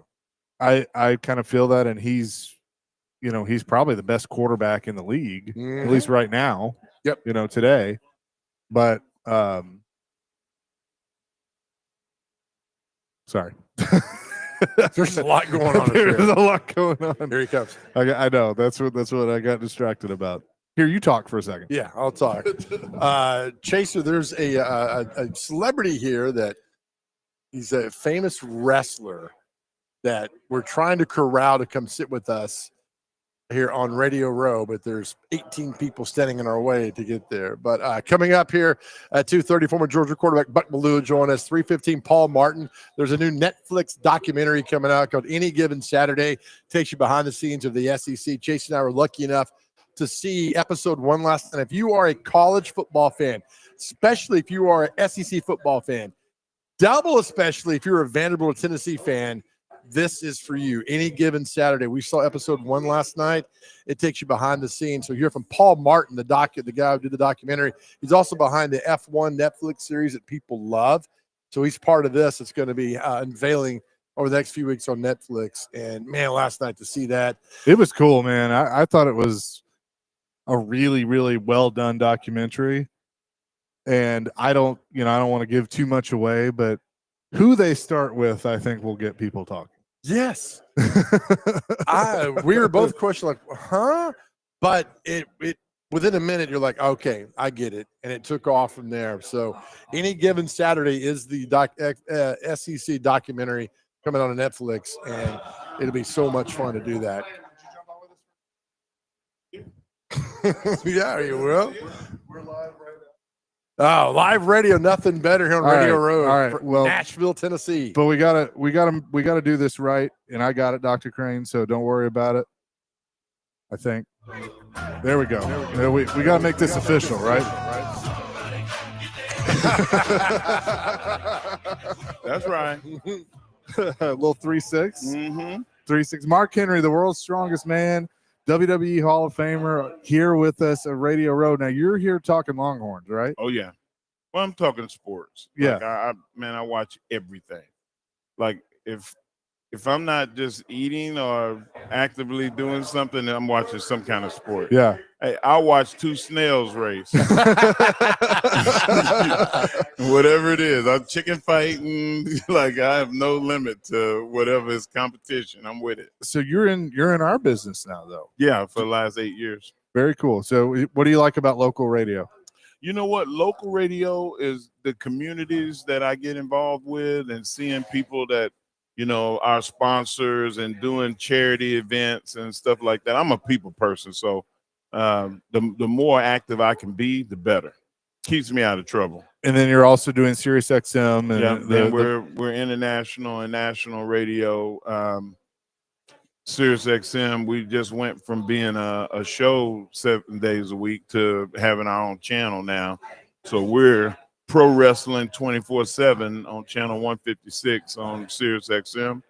I'm on 3 shows: Busted Open, Off the Ropes, and the Masters class. So I'm enjoying myself over there. What was this past weekend like here in Atlanta? Obviously, Saturday night's main event was in town. I think you may have been at that one, but you were at Evolution. Well, the I women- was not at Saturday night's Oh, main you- event, but you were I at was Evolution. at Evolution, and that was unbelievable. There's two women that I mentor and that I got into wrestling as a scout and as a mentor that were performing, and they wanted me there, as well as I've always supported the women's movement in wrestling, asking for more money for the ladies, Yeah. asking for more time, more prestige. And Evolution was just the natural progression for women's sports in wrestling. I think it was an awesome deal. I think every company should have all women's I agree. pay-per-view on their brands. AEW, New Japan, like all everybody can sustain that. I thought Rhea and Io match of the year. So far, and right there with it was Naomi and Jade. Like Yeah. they beat each other like somebody owes somebody money. I was just blown away at the physicality of it. Like it was at times I had turned my head like, man, they are really this is like 1988. It was very good. What do you miss about being an active performer in pro Nothing. wrestling? What part of being gone every day? I mean, I did 258 days in 2007. Yeah. And I probably did at least 10 years of 205, 225. Wow. Like, man, it's rough. Like, you gone all the time. When my kids started to get old enough to miss me, like, it was hard. It was hard for me because I'm a girl dad, but I'm also a dad. And, my son was, when I would say, hey, I'm not going to be able to make it, and he'd drop his head, there was nothing that was more painful to me than to see my kid drop their head and walk out of a room with tears in their eyes. So like me doing my thing started to become a hazard. So I just quit. So let me ask you this. Your son, is it Jacob? Yeah. Is Well, he's not crying when I leave now. No. He's cheering, throwing parties. So, hey man, go get some kegs. My dad just left. But is he gonna get into the business? Is that what? Yes, right? 100%. That's his end game. He wants to play college football. Doesn't want to play pro. Said that if he got drafted, he would tell people, look, I'll play, but I'm going to wrestle. Yeah. Like that's what he wants to do. I've never forced my kids to do anything. Was that a tough conversation for you? Now, obviously, the business is a lot different than what it was when you first came in. But was that a tough conversation of like, hey, look how much I was gone, like all that stuff? No, not really. The hardest conversation that I ever had about it was when he was 11, and I had to tell him because he used to cry when I lost. Yeah, and I mean, just get really bent up out of shape. And I said, Jacob, like, I'm going to tell you something, but I don't want you to be mad at me. And when I tell you this, and he was like, no, I'm not going to be mad. And I said, listen, man, we know what's happening. Like, I know when I'm going to win and I know when I'm going to lose. And he just stared at me for like 5 minutes. Like he couldn't understand, like, what it was I was telling him. And I said, you understand? No. I said, okay. Well, you will. We are the entertainment business. Yeah. Like, we play the Bible. We good versus evil. It's a psychology business. And I explained to him, and he just was like, wow. Wow. He just kept saying, wow. And I was like, you asked me, I was like, there's no Santa Claus. And he went, Dad, why would you say that? I said, oh, you didn't know? Oh, sorry. There's no Santa Claus, right? Me and Mom put all the gifts out. No. I was the worst dad of the year that year. And but he understood it after that. And then he started asking me questions that only my students ask, only the people that I mentor, the high level wrestlers. They call me and say, hey man, what you think about this? And would you do this? And would this fit me? And that kind of stuff.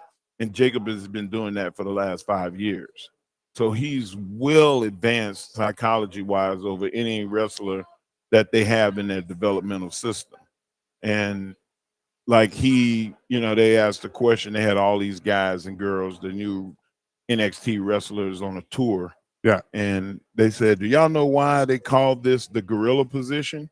And when you come out of the curtain, there's a area right there called the gorilla position. And it's the control center. Yep. Of what's going on with the show. Where Triple H is now. Right. Yep. And Jacob said, oh, it's because this is where Gorilla Monsoon used to sit, and he used to, started making, diagram what's happening on the show. And everybody in there, nobody knew. These are guys that are on TV wrestling that had no clue. That's So that's where his level of intellect for wrestling is. Yeah. And he sings and been the lead singer of a band since he was 10 years old.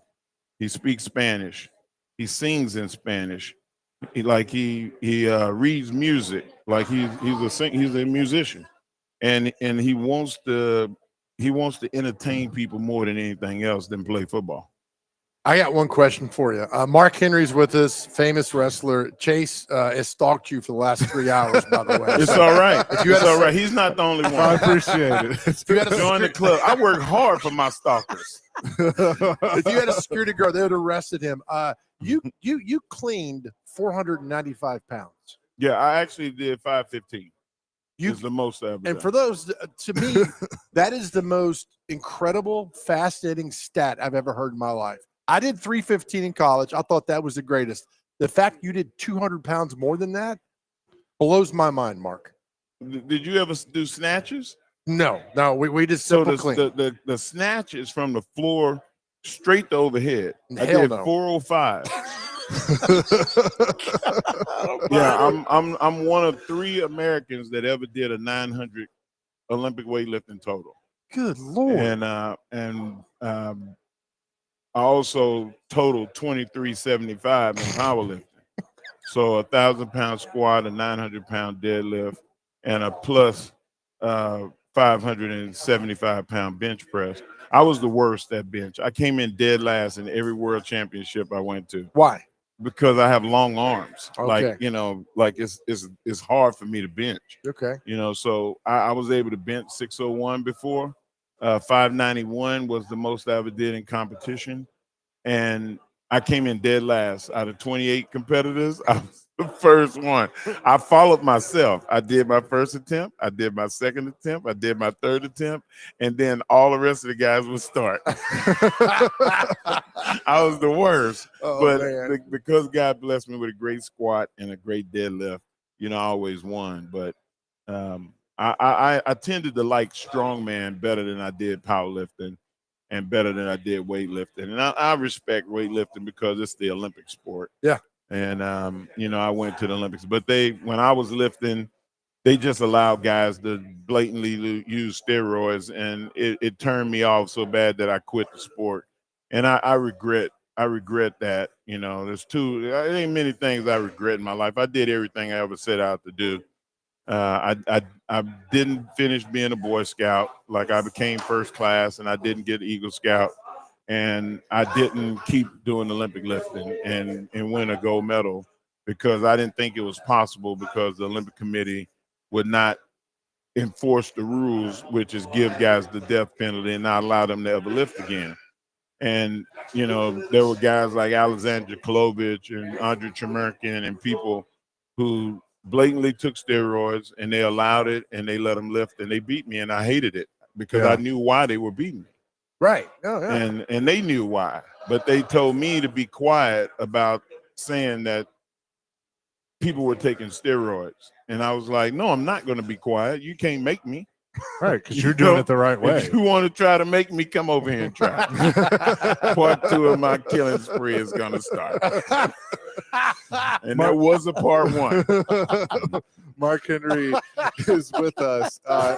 Several people have texted and wanted me to ask you Seth Rollins, the injury, just an unfortunate thing. And now I, like most wrestling fans, tried to convince myself it was a work and he was going to cash in and all that stuff.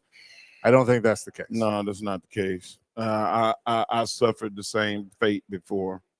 Me and Chris Benoit were wrestling 2005, 2006, going to WrestleMania, and that was going to be my first chance at a world title win or run. yeah. And I tore my rotator cuff and biceps tendon and had to have surgery and was out for 7 months, 8 months. I remember And that. God, it hurt my soul, man, because I feel like I let everybody down. And that's how Seth feels right now. It's not the physical pain. We all could deal with physical pain. You just go, damn, suck it up, rub some dirt on it, and keep it moving. Do your rehab and come back better. But in the moment of, wow, so much time and money has been invested in me, and now I can't deliver. I can't finish up, and other people have sacrificed for me to be in this position. It's hard on you. Like it should be. If it's not hard on you, I don't respect you. Yeah. I don't, because that means you don't really care. You only care about yourself. But I always cared about the guy. I know Seth is hurt right now. He's a big sports fan. If you called him and said, "Hey man, let's talk football," oh, all right, what time? Because he is a Chicago Bears nut, and just loves sports. So a lot of respect for that guy. One more that a friend of mine wants me to ask you: do you still have the salmon jacket? I do. I have it, and for a small nominal fee, I let them put it on, and cut the check, and you can wear the jacket too. I love that. But I'm just gonna tell you, when you put that jacket on, for whatever reason, you just start lying. You start lying to people and telling them that you quit. That was one of the greatest promos in the history of the sport. Thank you. It was well done. Thank you. And now we get John. Everybody with John Cena does his. They were like, pull a Mark Henry. Yeah. Hey, you know something is good that worked out for you when they name it after you. Yeah, absolutely. Mark, thank you so much for doing this. Man. Yes, I was kind of stalking Made you, his day, Mark. but It's all right. I appreciate it. I like I said, I worked hard for my stalkers. Yes, you did. I've never not signed the autograph. I never not turned a fan away.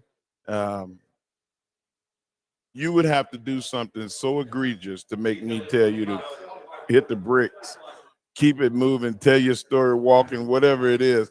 You would have to be really that person for me to say no. So, I appreciate anybody that respects what I did and how much work I put in. And look, to me, I know you're the world's strongest man, but you will always be sexual chocolate.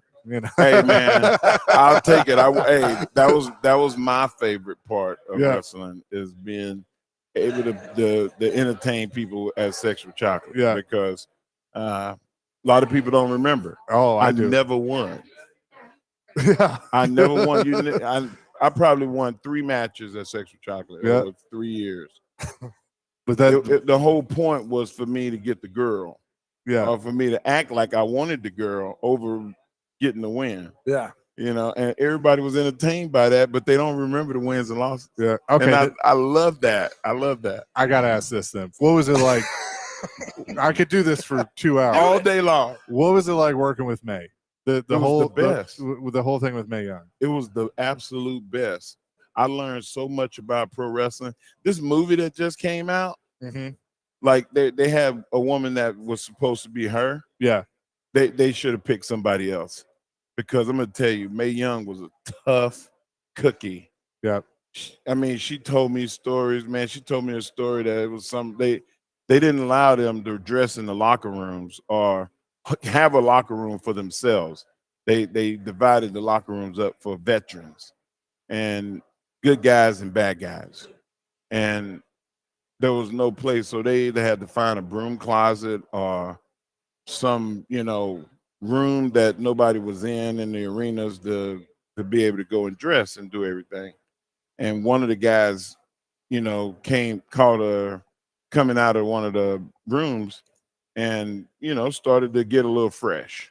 Yeah. And she told him, look, if you don't have respect for a lady, at least have respect for yourself and zip your pants when you're talking to her. And the guy looked down, she kicked him in his nether regions and stomped him out. Whoa. Oh, that's awesome. Yeah, and it's documented. I've heard a bunch of stories about her stomping this and it was a famous wrestler. I can't remember the name of, but if I said the name, you would go, "Oh, really? Him?" Yeah. Like, so she was tough, man. She didn't take no crap off nobody. and they don't tell that story about her. No. She was Miss Texas. Yeah. Like there's you can go online and look up the pictures of her when she was 23. Oh, Bad. Yeah. May Bad. Now that why couldn't I have been back in that time? Mark, thanks so much for doing this. He is Mark Henry, WWE Hall of Famer, the world's strongest man, joining us. Thanks so much. Thank you, man. We'll be back with more Buck Belue coming up next. 102.5 The Game.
Chasing Big Joe, SEC Media Days, Radio Row. Our coverage presented by Brewhouse South in Cool Springs. And excited about our next guest. I know, Joe, you're super excited about our next guest. Buck Belue, 680 The Fan here in Atlanta, and also former quarterback of the Georgia Bulldogs, played professionally as well. Buck, how you doing? Man, we're doing good. I just love this event and look forward to it every year, especially when it's here in Atlanta. Oh, I'm sure you do with all that. I know it's grown a lot over the years from the Winfrey Hotel in Birmingham to moving around and now here in Atlanta. But the Bulldogs will be center stage today.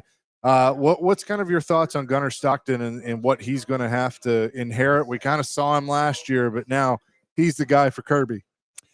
Yeah, look, I'm not one that's going to sit around and criticize Kirby Smart with the success that he's enjoyed at Georgia. But I thought one mistake that they made a year ago was not finding Gunnar Stockton some playing time. And I know there are a lot of close games, some really heated big-time games they were playing in last season. But I think that's exactly the time the backup quarterback needs to touch it and feel it and get a little playing time. And it showed up at the end of the year when he had to, play in the biggest games of the season without really playing all year long.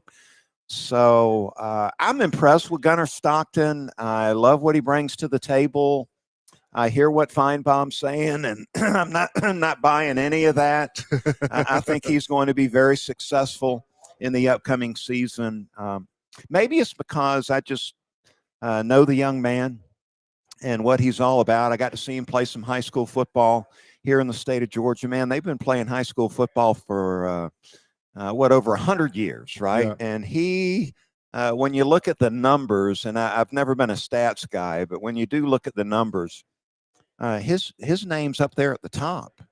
We're talking better than Jake Fromm, Trevor Lawrence, Deshaun Watson. This guy has always been successful, and I just don't believe he's going to stop being successful now. Look, he's got everything he needs to be successful. The offensive line looks like it's going to be one of the better groups around. They've invested in playmakers, so he's got a multitude of playmakers to get the ball to. I think the run game will be better. Looking forward to seeing more of Frazier in his second year on campus. And he's got a really good offensive coordinator and game planner in Mike Bobo. So I'm expecting big things out of Gunnar Stockton. I love it. The legend Buck Bellew is with us on the Chasing Big Joe show. We got to get used to this. Chase and I do, Buck, from Nashville, because normally nobody comes by and talks about Vandy football players. You sit down and said, hey, what about Diego Pavia? What about Diego Pavia? You played quarterback in this league at a high level. What about that young man? I just love the makeup, the leadership that he shows. And I tell you the thing I like most about Diego Pavia, sharp dressed man yesterday, by the way, but clutch. When the team needs a play to be made, he makes it. And a good decision maker. He's not making mistakes. He's not putting the ball in harm's way. When it's 3rd down and 4, he's going to run for 5 yards and pick up the first down, keep the drive going. It's sort of a throwback to me where, you know, when I was playing, there was such a big deal made of down and distance and situations and leadership and being tough and being a team guy. He's all those things that I would expect a quarterback to be. Yeah, he came through yesterday. We use the word rock star, but everybody wanted to talk about him. Buck, it never happens about a Vanderbilt quarterback. Yeah, and he's doing it very well. I mean, right. He's a rock star. Obviously, that big win over Alabama a year ago, I think everybody stood up and paid attention to that. Oh, absolutely. We're talking to Buck Bellew on the Chasing Big Joe show. I'm asking everybody who sits down about this love for Arch Manning, because he's done nothing, but yet we've already given him the Heisman Trophy Player of the Year. Where do you see all this, Buck? Because you know how tough it is to play quarterback in the league. Yeah, look, I'm sold. I'm expecting a big year out of Arch. Small sample size we saw a year ago, but he flashed the skills that can make a guy special. A guy that can stand in the pocket, make all the throws. A guy that can get outside the pocket and hurt you with his legs. Yep. A team guy, and obviously well coached and a good scheme. So I'm expecting big things out of Arch. You know, I got a chance to spend some time with him here at the Chick-fil-A Peach Bowl, Arizona State, Texas matching up in the playoffs. And we came, our station here in Atlanta came down for the media day, and we were one of the few stations here. Next thing I know, I'm sitting down with Arch Manning. And we're talking about his grandfather, who meant so much to me in my career. Yeah. Getting to know Archie, one of my all-time favorite players growing up. So that's all I need to know. What a team guy is and the skill set he's bringing to the table. Gosh, he's going to be tough to deal with this year. We're talking with Buck Bellew, 680 The Fan, and also the quarterback of the 1980 champion Georgia Bulldogs. I know you probably get asked about that year so much, and Herschel and Coach Dooley, but I mean, are there things that come to mind when people bring that up that just right away? We've got a big anniversary coming up. Yeah. Here later this season. So looking forward to seeing all the guys. You know, you just have that special bond when you do something special. And so look forward to seeing all the ones that are going to be there coming up in a month or two. And it, you know, those were glorious times. It was a dream come true. I grew up in South Georgia, and I was a fan of all college football. Man, I love seeing what at the time was the Pac-8 and watching them throwing the football around. And then I would settle in and watch that Big Ten football. Ohio State and Michigan would play in the freezing temperatures. And I remember thinking, look, if I ever play college football and play quarterback, that's one place I don't want to play. But you can't feel your hands or the football. And so I was a college football fan, and just love being here in Atlanta, where football just means more. I'm stealing that phrase from It's all right. the SEC, but there's such a melting pot of ACC, SEC graduates, and then really from fans all over the country here in Atlanta that, on our show, we talk college football every day, year round. There's not a day that goes by. We could be in, the middle of winter in January or February, and there's something to talk about. So this job has really been sort of a dream come true, being able to talk college football every day of the week. I love it. All right, you get asked about one play all the time. We know what play it is, but I'm going to ask you about another play. September of 1980, you hand the ball to Herschel. He goes over Bill Bates. Was that Herschel? Did you know then that Herschel's like, all right, we got something here, because Bill Bates was a devastating safety. You're in Knoxville Saturday night, and Herschel just plows right over him. Yeah, and Herschel told me later when they were together at the Cowboys that at practice, Bates was trying to get that cheap shot in, trying to make up for that time he ran over him. He, Herschel at halftime, he had a couple of carries in the first half. I think 1 or 2 carries in the first half, and we're in the locker room, and I'm a great eavesdropper. It's one of my talents. And I saw our running back coach, Mike Cavan, who's Kirby's right-hand man now over at Georgia. Mike Cavan, as soon as we got into the locker room, whenever Coach Dooley was in the back of the locker room, and Mike Cavan talks to the offensive coordinator, George Hafner was his name, and said, we're down here at halftime. We got to get Herschel Walker in the game and get him the football. And Coach Dooley wasn't real big on playing freshmen. Even, Herschel, there was some hesitation to get him in there in that first half on the road. And so the offensive coordinator said, I'm not going over there to tell Coach Dooley this. And Mike Cavan didn't hesitate. He said, well, I will then. And he walked straight over to Coach Dooley and said, we've got to have Herschel starting in the second half, and we've got to get him the football. And there was a little hesitation, and Coach Dooley said, well, put him in there.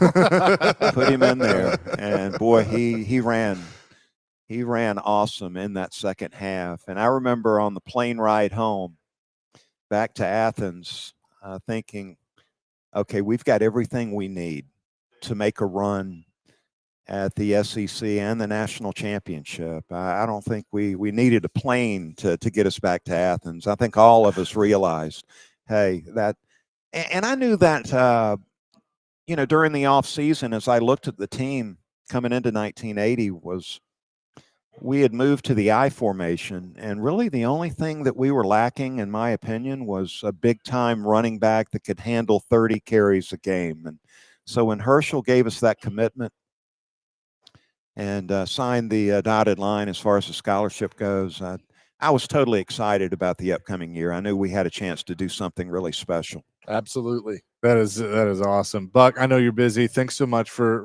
jumping on with us and going down memory lane, but also talking about today's football. Yes, loving it. You guys keep up the great work. Awesome. Thank you. Thank you. Buck Belue joining us here on the program live on Radio Row, presented by Brewhouse South in Cool Springs. Chasing Big Joe, 102.5 The Game.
Number 3, Chasing Big Joe, 102.5 The Game, live on Radio Row at the College Football Hall of Fame SEC Media Days. And all of our coverage is, of course, presented by Brewhouse South. Experience Nashville's ultimate sports and brew hangout at Brewhouse South in Cool Springs.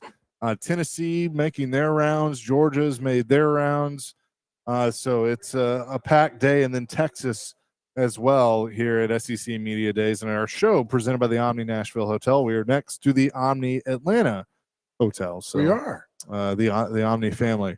So I'm done for the day after talking to Mark Henry. So you have a good one. I'll see you. I get it, man. I was done talking to Drew Fabianich.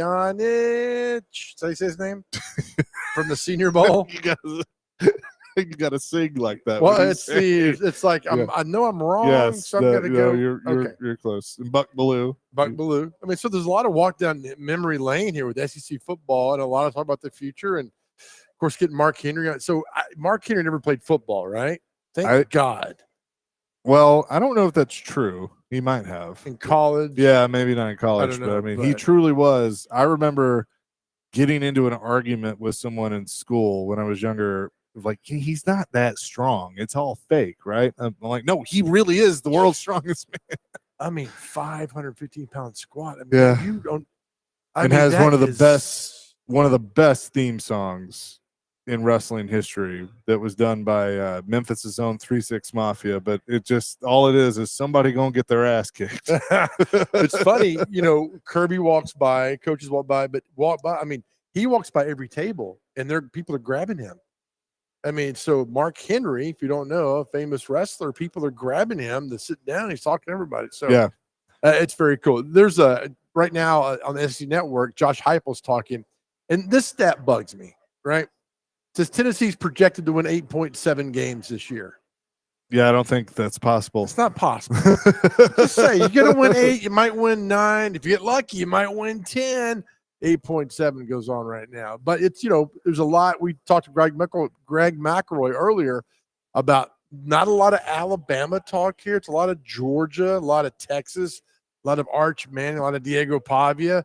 And Alabama's kind of quiet. Tennessee's kind of quiet right now, and LSU came through yesterday, and there was not a lot of really high buzz about the LSU team. There was for Garrett Nussmeier, so it also plays out. Interesting when we get the ballot comes out today for us to fill out about the preseason all SEC team comes out on Friday. Interesting to see who a lot of people pick on that. Yeah, I'm curious of that too, of kind of where people go with it, because I think there's just there's a ton of unknowns. Yeah. And so it's kind of hard Right. to make a true preseason vote. But looking at Tennessee's schedule, I think it was everything's running together, so I apologize, but Okay. I think it was Greg that said, or no, it was Mike Griffith Griffith. that said Syracuse is an interesting one to open, and they'll do that here in Atlanta Yeah. at Mercedes-Benz Stadium. I don't like using the phrase trap game, and it's also hard to say a trap game with the first game of the season. But Tennessee needs to be careful because there's a lot of unknowns with their team. But Syracuse is sitting there going like, yeah, we're going to play spoiler because nobody gives us a chance. Well, and you look at where Georgia opens with Marshall, and the next week Georgia plays Austin P, and then it's Tennessee and Knoxville. So there is a thing going on with to see the opening games to see what you football teams meant about. We'll know a lot about Tennessee after that opening game, a lot about them. Then they play East Tennessee State, and then the Vols get Georgia week 3 and Knoxville. It's the checker game. Mike was telling us about that. I mean, that's a huge game 3 weeks into the season. And that game, the Alabama game, and at Florida are the 3 big games on their schedules, John. They got Oklahoma, they got Arkansas, they got Mississippi State. So that and Vanderbilt. let's play the game we did yesterday. Okay. All right. Syracuse, 1-0, ETSU, 2-0, Georgia, 3-0. I think they beat Georgia. UAB, 4-0, Mississippi State, 5-0. Arkansas, That's at Knoxville, 6-0, at Bama, 6-1, at Kentucky, 7-1, Oklahoma, 8-1. That's at Knoxville. New Mexico State, 9-1, at Florida, 9-2, and Vandy. 10-2. I think Florida gets them. I Nobody's talking. think about so. I Florida. think I think so too. I think I hate saying this because I keep saying it. I think it depends on what they are at that point. Yeah, I mean, you're talking 10, 11 weeks into the season. And I'll say Absolutely. that. Let me say this too. Let me go on a soapbox for a second. Do it, man. Why the hell is the Florida game in November? Why in the hell is the Georgia game the third game of the season? I mean, like, I get that things change and all that stuff, but like to me, wasn't Florida always and they didn't play every year for a long time, but wasn't Florida always kind of earlier in the In season? September, yep. Yeah. Yep. And then Georgia would fall somewhere between September and October. Yeah. And of course, Alabama the third Saturday in October. That's a great question. I don't know. But here's the deal. Because of the expanded playoffs, which just drives me crazy, before this, every game mattered. Every game mattered on a Saturday. You Yeah. lose, you know what that game is. If they go 16, I mean, it's like, oh, well, we lost the game. We're still in it. It's slowly turning into the NFL, and that's driving me insane in my mind. I don't want the college football to be anywhere there in the National Football League. Nothing. What made, to me, college football unique was the Saturday game, the pomp and circumstance, and that game mattered. Now it's like, well, if Tennessee goes 10-2, well, they're still in. And I get that's the world we're playing in now and all that. So you can afford to lose a game. You can afford to drop that one game. To me, Tennessee always has that one game that bites them. And what was it? The South Carolina game in 22 when Hooker got hurt. The South Carolina game in 16 when they lost that game up in Columbia to them. That team might have gone really, the 22 team had a great shot. So you look at what happens, but until Tennessee breaks out of that, I think they're 10-2. But you're right. The Florida game in the 11th week of the season is something. If Florida's packed it in by then, it's all can change. But if they don't, that's going to be a battle for Tennessee. It will be, but I'm curious. I'm just kind of curious to see how a lot of people view them. We're planning. We think we're going to have Coach Heupel at some point today. That would likely be during Stillman and Company. Yes. I think he's on the SEC network right now, or was. He still is. And you saw the email, so that wasn't making. Yep. No. I was. I've seen it. Wasn't making things up like I did when I worked with Willie. So we're Willie, I need you to contact the Jets beat writer. Yeah, I'll get on that. Did you get a hold of it? Nah, he didn't answer my email. I didn't email the guy. That's another lifetime ago. Well, that's 13 years ago. Yeah, please apologize to me. You don't deserve that.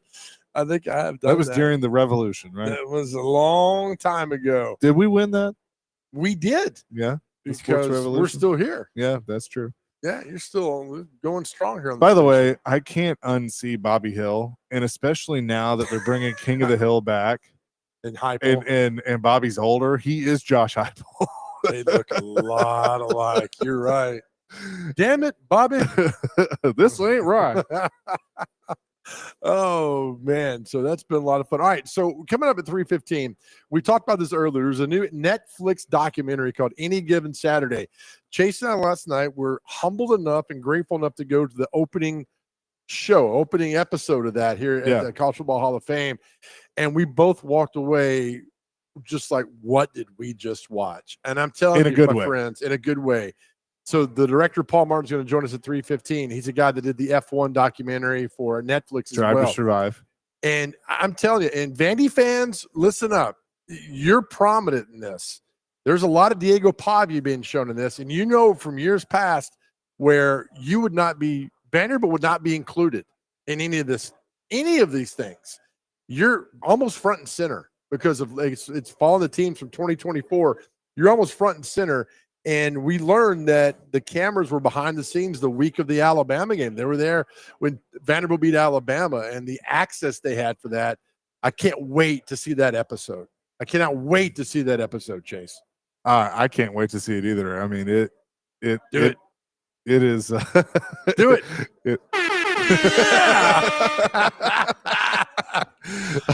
I want to know if Dr. Crane just went flying out of his seat. I did turn my chair.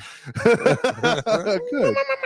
I'm good. What else you got over there? No, I was gonna do this too because I've learned some things with our little board that we have here. But I was gonna be like, Dr. Crane, can you pull that clip of Cole Kublik? Oh, wait a minute. When you look at And then Vanderbilt, I would the play last, it. nice. Get that board up. You could probably launch missiles off that thing. I'm telling you, if something happened to you over down here, I'd call 911. I'd call your mom and I'd leave. I can't run any of that stuff. I don't know what's going on. Well, you were worried about me last night. So, friends, Chase and I are in the same room together, and this guy, if there's a sleep doctor out there, please. I've already talked to one. The process is moving. At 1:13 a.m. yesterday, I thought Chase McCabe had passed away in the bed. He had 4, I guess, death gargles, I guess you want to call it. Then you stop breathing. I'm like, he's dead. And I don't have his mom's number. And so what'd you do? You rolled over and went back to I was like, well, if he's dead, there's nothing I can do about it now. And I'm really tired because I haven't slept. And I told our friend Ricky, you snore like Queen Mary leaving the port. I'm telling you, man, it is. But I prayed. I pray, I'm not gonna imitate it on air, but I hope that it was like, oh man. So, but you're getting help though, right? I am, yeah. Okay, good. So I don't like go see this or you need this, and like, nope, I'm already working on it. It's just well, the first time I Hadn't experienced happened it, you woke up the next morning, and if I remember correctly, I threw 4 water bottles. I was like, what is all this stuff a on the book, the Bible that's inside little Gideon's Bible, and the remote control. I threw those at you to stop you from snoring, and none of them worked. I was gonna go sleep in the hallway. It's like, I get better sleep out here. But thank the Lord, praise Jesus that you are getting help. Thank you. I am. I'm good. Everything will be fine and dandy. Coming up next, we will talk to Paul Martin. He is behind the new Netflix documentary that is coming out in early August. It is called SEC Football Any Given Saturday. We watched the first episode last night. He will join us coming up next live from Radio Row, SEC Media Days, and our coverage presented by Brewhouse South in Cool Springs here on 102.5 The Game.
Chasing Big Joe, 102.5 The Game. SEC Media Days presented by Brewhouse South in Cool Springs. Also great locations on Highway 100 in Bellevue and Charlotte Pike, Nashville West. It's bingo night, is what I hear. But we're continuing our coverage here on Radio Row in Atlanta.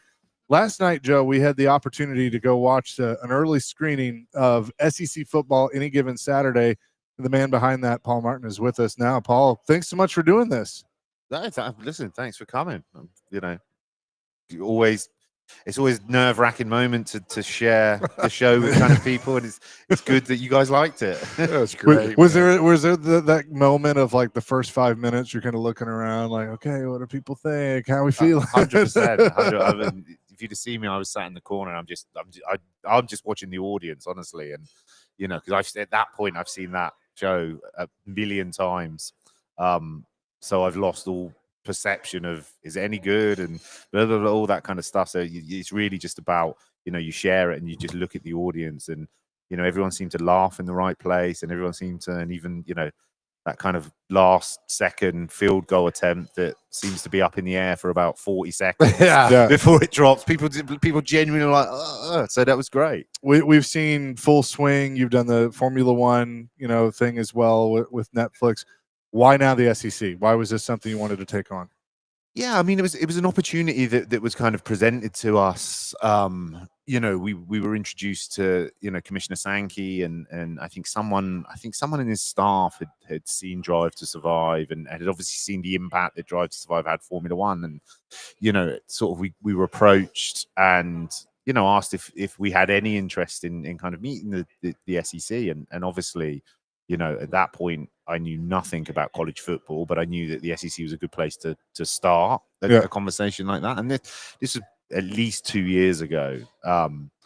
And, you know, we started with met the commissioner a couple of times and sort of explained how we work and what we do and all that kind of stuff. And, you know, managed to get buy-in from the SEC. And then the conversation came about, well, look, we as the SEC would be supportive of this and would want to do that, but you're going to have to, you know, talk to the schools and talk to the coaches, because ultimately they're going to decide whether they want to do it or not. So, you know, we had a extraordinary meeting down in Birmingham, Alabama, where, you know, walked into a room which was full of all 16 coaches of the SEC, which was, you know, again, pretty intimidating room to kind of be in, because there's not many shrinking violets in that room. They're all big personalities, and they've got very clear views about what they want to do and what they don't want to do, and all that stuff. So that was, you know, that was a nerve-wracking. I think we ended up like 25-30 minutes with them, and that was nerve-wracking. But yeah, that was really the process, and you know, we were lucky that you know, we got buy-in from enough of the schools to, you know, to make it worthwhile and think make a, you know, a really good, you know, fist of what life is like in the SEC. We're talking to Paul Martin, producer of Any Given Saturday. Did you have all the access you needed for this Netflix documentary? Yeah. I mean, you know, it's like all these shows that we do. It's no different on Drive to Survive, which we've been doing for, you know, 8 or 9 years now. You have to respect that these institutions, whether they're Formula One teams, professional golfers, you know, college football teams, they have a day job, right? And their day job is to win games and win championships, and you know, and you know, all that kind of stuff. And so, as excited as they will ever be about participating in a show like this, the day job's always going to come first and foremost. So, you know, the access is never 24 hours a day, 7 days a week. Yeah. You don't need that to tell these type of shows, you know. So, you know, we're very, very smart about the asks of, you know, the teams and you know, the coaches and the players and that stuff, because we know it's just not feasible for anyone from our perspective or their perspective just to, you know, turn up every day and film for, you know, 8 hours a day every day. It just doesn't work like that. I can see that. You know, these documentaries, Paul, are always so good because you find a character, a storyline to go with. Diego Pavia from Vanderbilt is very prominent in this. He is fun. He's energetic personality. Guy fights the world. How much was it fun getting his story and bringing it to light with this? I mean, he was amazing, and he's definitely going to be one of the breakout characters of this. But mainly because, you know, he you know, they went and beat Alabama. You know, that was, you know, we were when we looked at the kind of, you know, the season for Vandy, we knew Pavia was a great character, but you need some payoff, right? It's these shows are, you know, they can't all just be kind of character led. You want some kind of payoff, and so for them to kind of go out and beat Alabama in the way that they did, and you know the Nick Saban quote of, you know, there's no easy games in the SEC apart from Vandy was perfect for us, and perfect for Pavia. You know, I do think he you know, he used that as a motivation going into that game. Were you there when that game was happening? Yeah. Or so do you this is great. This is so ad lib, not planned. You see it evolving. When you knew Vandy was going to win, you had the access. I got to think, Paul, you're thinking, we got something here. My phone was blowing up. Listen, there was people with, you know, you look at it, and the temptation with these shows is always to chase the big guns, right? Because people just think, no one's going to be interested in Vandy and, you know, this kid from New Mexico come in, and you know, we had a feeling for Pavia that something was going to happen with him this year. We just had this kind of feeling, and you know, but we went to the Vandy Alabama game fully expecting Alabama to beat them. Yeah. And then as that game started to pan out, and you know, you're just on, you know, you're like, oh my God, they might do this. They may actually do this. And then when they did, honestly, my phone was just like, go Vandy, because you know we got an episode. Like, you know, I'm not sure what we've got, but we've got the hell of a finish to it. We've got a great character and we've got a hell of a finish. That's going to be an episode. So that's a good feeling. I'm curious because when Drive to Survive came out, you know, like in our country, we love NASCAR, and then there's IndyCar, and you know, F1, I think, had its fan base, but I feel like that really opened the door for fans to learn what F1 was truly about. Could you see that happening in Europe with college football with this? I think so. I don't see any reason why not. I mean, you know, I think, you know, the NFL have done a really good job of you know, football in Europe. You know, it's big, and you know, there's a big supporter base for it. For whatever reason, you know, college football has not caught fire in the same way. And you know, being here, you know, the games are not a million miles apart. You know, the level is not, it's not a huge kind of jump. I think that there's still maybe a misconception of college sports in the UK and in Europe, in that I still think that people don't quite realize that these are elite athletes, you know, playing almost near the absolute pinnacle of their level. I still think that people still think that people happen to go to school and I'm studying math at Georgia, and they play football. I might go and play for the football team. Yeah, I'm going to do that. In the same way as, like, you know, when I was at university, I was studying history and I was playing for the soccer team on a Wednesday afternoon. I think people still in Europe have that misconception that these guys are students first, and they play a bit of football as a part-time, rather than no, these are dedicated programs with these facilities, and it's a professional sport in any other kind of language. And so I think that misconception still exists in terms of, so when you say college sports to people in Europe, that's what they think of. Well, it's just a bunch of students playing on a Saturday. Paul, I know you're busy. Thank you, because I'm telling you, it was all the talk last night. It's the talk today. Right. This is going to be fantastic, and we were enthralled last night with that. So I'm ready for the next episode. We saw the first one, so I'm ready for what's next. Yeah, great. Thanks, guys. Thanks so much for doing this. Appreciate it. More coming. SEC Media Days, 102.5 The Game.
It's Big Joe, 102.5 The Game, SEC Media Days. Our coverage presented by Brewhouse South in Cool Springs. Also locations on Highway 100 in Bellevue and Charlotte Pike on the west side as well. And appreciate them for being on board. One of our favorites. Always enjoy our conversations with him, both on Radio Row here in Atlanta and also when we call him from time to time. Peter Burns of ESPN and the SEC Network is with us. What's Thanks, up? boys. I appreciate it. What a I don't know. It's so weird that I was just in Omaha. It would have felt like 2 days ago, Yeah. covering that. Yeah. And I just got my credit card bill from it. It was ugly. I was an LSU fan. And then you come here and then, you get ready. And I'll tell you, this is a weird week because this is the first time in a long time that it felt like a normal media days. Yeah. Like maybe back since 2019, because 2020 we didn't have it. Then in 21, we're talking about conference expansion, then Texas at Oklahoma, then the college football playoff expanding, then, oh my God, NIL is a thing, then transfer portal is a thing. And it feels like all of this has kind of settled down a little bit. Sure. And now we're actually talking football. The only freaking problem is who the hell's on these rosters, Yeah. right? I mean, I talked to Lane yesterday and he's like, I've got 4 returning starters, 4. There's so much of a transfer portalization of college football that it feels like new random rosters every single year now. Well, and like you look at, because of that, there's all these quarterbacks, and it's like we're supposed to do the, pick your player of the year and all that stuff, and it's like I don't know. I mean, a lot of these guys are unproven. Well, and so think about all of the top tier teams. Okay, I'll start. Georgia. We don't know what Gunnar Stockton's going to be. Right. Okay. Alabama. We think Ty Simpson's going to be the starter, but we don't really know what he's going to be. Texas. Arch Manning got a ton of hype. We really don't know what he's going to be quite yet. And so you look at kind of that upper echelon, when you're thinking, I have no idea what the quarterback situation. That you go one step further down and you're talking about LSU. Well, Garrett Nussmeier, probably going to be pretty good. South Carolina was good last year. They got Lenore Sellers, DJ Lagway over at Florida. So that the upper middle tier, they have returning quarterbacks that are good. But this is no different than how you guys would talk about, I would imagine, like the AFC South as well too. It's like when college football, it looks more like the NFL, but there's so much parity now in a quote unquote salary capped world, which is true and false. But I don't necessarily know if that's a bad thing. I think there's legitimately 5 or 6 teams that we could see in Atlanta. And I think college football wise, who could win the title, I have no idea, but I think there's 30 teams that can make the college football playoff, and we've never been able to say that around the sport. I think it's great. Peter Burns, SEC Network, is with us. Obviously, big games throughout the season. I want to get your take. 3rd game in, Georgia goes to Knoxville. Yeah. Tennessee starts with Syracuse. Not going to be easy. They play East Tennessee State. Georgia's got Marshall, Austin Peay. Then they go to Knoxville. Yeah. That game, to me, is a make or break. It might be for either team, Peter. I took a lot of hell on my show this morning because we were talking about my top 5 most important games, and everybody thinks it's going to be Georgia, Alabama, or Texas, Ohio State, and I didn't have them on the list. I actually said Tennessee and Syracuse, and the reason why I said that, it was because how important it is right from the jump after the Nico Iamaleava deal, and now Joey Aguilar or Merklinger is going to be the quarterback, for Heupel to show, hey, we're good. We're fine. Everybody, don't freak the hell out. We have this, and for them to show up and play extremely well, and kind of calm everybody down, and to get ready for that game coming up. I mean, Georgia's schedule, the way it ramps up is I mean, that's in this world, as tough as their schedule is, you want to have it to where you're playing 2 probably lesser opponents. You can kind of get right and you can hit the ground running right now. I have a lot of concerns about Tennessee. And that's why this is such a big year for Heupel to prove that, listen, I can make it work. We've seen that he can change from Hendon Hooker. He had to change the offense a little bit with Joe Milton, had to really change it with Nico, but then he always can do that. Can he do it now, not having the guy that he had planned to have there at quarterback? Has that offense in Knoxville lost some of its because I'm telling you, the high tempo, go, I loved it. Last year, it kind of pulled back a little bit. I don't couldn't know. trust Nico to run it. And that was the problem. Okay. And that's not a knock on him. I mean, my gosh, it's more of a credit to what Hendon Hooker could do back when he was playing, that, hey, he just understood it. It was a brilliant mind and he can go. And I think Heupel understood, well, now we need Dylan to run the ball, until he was so banged up you couldn't do it any longer. So that's why I'm looking forward to seeing, what Heupel and this crew can do. And I think Tennessee is going to be a lot like kind of how South Carolina is in the fact of, all right, you had a great season last year. Is this the new floor? Is this the new, water level at medium right here for these guys? Or was that just a flash in the pan season? We're talking to Yeah. Peter Burns from the SEC. Real Network. quick, I to build upon that, this is the first time I can remember in a long time I felt like there was more hype around Vanderbilt than Tennessee. Yeah. And that's part of the Pavia deal. It's part of beating Alabama, but it's interesting now that we've gone to 16 teams. Occasionally when you come to media days, some teams just don't get talked about. Like last year, I hardly talked about Kentucky Wildcat football at all because we had 16 teams.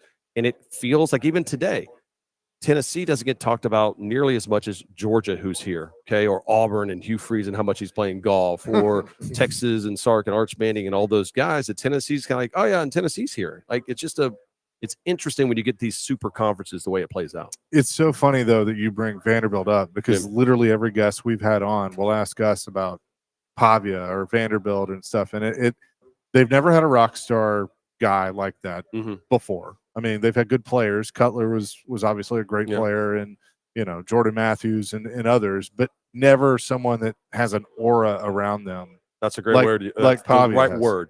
Yeah, I remember I did a show that traveled this year on the road for the noon kickoff for SEC Network, and I did the Vanderbilt Auburn game, and I was excited. I was like, I'm going to get there early. My whole deal was I love to be the first person on the field and just see how lucky we are that we get a chance to cover this. And I remember Auburn fans get always to the stadium super, super early, especially the fans. And I've never seen a fan base get behind the opposing tunnel because they couldn't wait to see Pavia come out. And the Vanderbilt players, just kind of hanging out, the towel in their hair, the headphones or whatever. And they're all kind of just sauntering out. And I'm like, just like normal. And all of a sudden Pavia comes out. And I'm telling you, there was an essence about him. This sounds stupid. I'm a 46-year-old grown-ass man. I know it. But whenever he came out, you're like, okay. Like there was just like everybody was like, oh my gosh, there he is. And I think, I don't think it's manufactured either. No. Like Joe Burrow had a certain amount of coolness that it was cocky, but it was confidence that just worked. Pavia works. And I think what's helped what Clark Lee has done, who I think is a badass coach. I think he's awesome, is the fact that now they finally have some depth around him. Guys like Eli Stowers could have gone to the league and they go, no. Like, this is awesome. By the way, living in Nashville, come on, it's amazing. Doesn't suck. Yeah, it doesn't suck, especially when you're making a couple more dollars that we're all combined. But the fact that now not all of it is going to be put on Diego, that they can run the ball a little bit more. They in fact, this is the first time in a long time when I talked to people out over there, they felt like, we can go hard in spring practice and really develop our team because we have the numbers. I remember years ago when we would do stuff over, even when Derek Mason's squad were out there, they're like, we don't do much in spring. We just make sure everybody kind of stays healthy. We just don't have the numbers that everybody else has. Peter Burns is with us on the Chase and Big Joe show. Here's an odd question, but I want to get your take on it. You live in Charlotte. That's correct. Does it help that you're not in an SEC city when you get away from work? Because if you lived in Birmingham, you turn the radio on, or Atlanta, SEC. Does it help? It's interesting because it's weird when I walk through the SEC, or I go to work, and it's a nondescript studios that we have. It's basically the story real quick is where ESPNU used to have our studios. The SEC said we'll use those studios because it wasn't in Birmingham. It was in a state that wasn't in North Carolina. No SEC ties. Let's put the studio there. So when I walk into the studio, I just walk into a place. Nobody knows what you're doing. You go and do your show, and you don't think anything about it. And then you come to the South, and it's on every single television. Right. It's the weirdest deal because I can walk through Charlotte. Nobody knows who the hell I am, nor should they by any means. And I walk through in Birmingham, or I go through Baton Rouge, and then people are like, hey, can I ask you a question? Can I ask you a question? And so you realize how relative fame is and how BS it is for these players. But it also helps you because you don't get caught up in this like mind construct of like, I'm so deep into the weeds of what this team is. And I was on the radio with the guys in Alabama, and they're like, we're going to be terrible. We're horrible. Everything is going to be crashing. Is Nick Saban coming back to coach? All this BS and stuff like that. And I was like, buddy, like, see the forest through the trees here. You guys might have the best team and the best roster, maybe in college football right now. But when you get so caught up in your own cities that you just, just caught up in that world. So I think it's a plus that we're not in an SEC city because we get an opportunity to kind of experience it all. we had Greg McElroy on earlier, who Yeah. told us the full story, and obviously how things can God, be poor taken out of context a little bit. Yeah. But it was me who he was talking to. Yeah, I was right. just drunk last night. I heard Saban's coming back, and he's like, I heard from a reputable source, and I was, no, I'm just joking. but with that now in the ether Yeah. of maybe it happens, and it's probably got a 0.0001% chance of Probably a better chance of that happening than Bill Belichick being the head coach of North Carolina. Yeah. Well, Did we ever think that was going to No, happen? no. There's no way. And I could have told you that, and you'd be like, get the hell out of here, Burns. Yeah, Like, yeah. Come on. What does that do though for Kalen DeBoer and the pressure that is already there? Because by Alabama standards, a 9-win season was not a good season. I mean, nothing. I mean, absolutely nothing. Nor should it change Yeah. anything for Kalen DeBoer, because I think that coaching staff is right where he wants it to be. Finally got Ryan Grubb running that offense, was going to be great. Defensively, Kane Womack is a stud. They're loaded. He's fine. I mean, if we're going to play the 0.001% chance that would do it, if you want to come full circle, Nick Saban's always talked about it, how he was upset that he left LSU. Yeah. That he should have never gone to the Miami Dolphins. And Miss Terry always gives him hell about that. So again, if you play the crazy you crazy imagine? world, like, oh my gosh, there's something Brian Kelly says, you know what, I'm just gonna go play golf in Ireland all my life. I want to play golf like Hugh Freeze does all the time. Okay? If he said that, I mean maybe, but I don't foresee a world, and I wouldn't want to lose him over at ESPN. I mean, Yeah. he's fantastic. He cuts through extremely well, and we talk about guys that have an aura. Last year, I made the mistake. We have a green room here for the SEC media days and stuff like that. And we're all grabbing lunch right before our shows, and I'm starving. I just got done with my show, and then there's not a place to sit. So there's a phone and a laptop here, and I grab my food, I put it here, and I was like, what is this? And I put the laptop on the phone over there, and I had like 4 people just look at me. They're like, what are you doing? It was Nick Saban's laptop and cell phone. He and always just- has a laptop. Yeah, I mean, he is dialed in. My favorite Saban story when he first started working with us is that he does, about an hour or two of television. And then we always give everybody a little bit of time to kind of rest, and you're going to be on this next show. And so Saban, I think this was Dallas, he starts kind of like, he goes for a walk. It's 125 degrees. And he comes back like 15 minutes later, and he tells his guys, he goes, y'all book me the rest of the day. I don't, like, if I'm here to work me the entire day. I got a lot of stuff to say. I'm prepared. Let's go. Because, and think about it, his life has been regimented for the last 40 years. Easily. Yeah. This hour we do this, this hour we do this, this hour we do this. You go to bed, you wake up, you do it again. I mean, it's like Shawshank Redemption when, what is it, Red, or where the guy gets Yeah. out of jail and doesn't know what the hell to do, and he wants to get back into jail. That's Saban. But that's why you see the greatness, whether it's Steve Jobs, music geniuses, or Saban in coaching, they're obsessive. And that's the difference between being elite and being really good. And that's why Kirby has done, so well. I remember being real quick. Tell me if I got to shut up you're whenever good. you go. You're good. I remember when Shane Beamer was a special teams coach for Kirby at Georgia, and Shane and I had become really good friends. And he's like, "Come up in mid-March, okay?" I'm like, "Sure, yeah, I'll come up." So come over there. Me and him are just BSing about golf. I mean, it's March the 15th or something like that. Spring practice is not even going on, and we see Kirby starting to walk down the hall. And I'm like, "Oh, Kirby's going to come over. He's a golfer. I'll say hello." And he's like, "Shane." Like, he's like, "What?" He goes, "Hey, what are you doing?" The guy we're just talking about stuff like that. He goes, "Hey, in my office, 5 minutes. We got to talk about this this field goal protection that I don't like that we're running." And I thought he was kind of messing with me and stuff like that. And then Shane hauls ass to us. He's like, "No, we gotta go." Like, but that was the obsessive nature of Kirby Smart. That in mid-March, Field goal protection. he wanted to talk to Shane Beamer about one play that they may use 5 times throughout the season. And we're 6 months away from the damn season. And he's talking, he's talking to me. And I don't think it's personal because I like Kirby and Kirby likes me. But it was just about I got something on my mind. Let's get it done. And that's when I realized, I was like, buddy, he's cut from a different cloth. Real quick before we go, South Carolina, is that the untapped beast?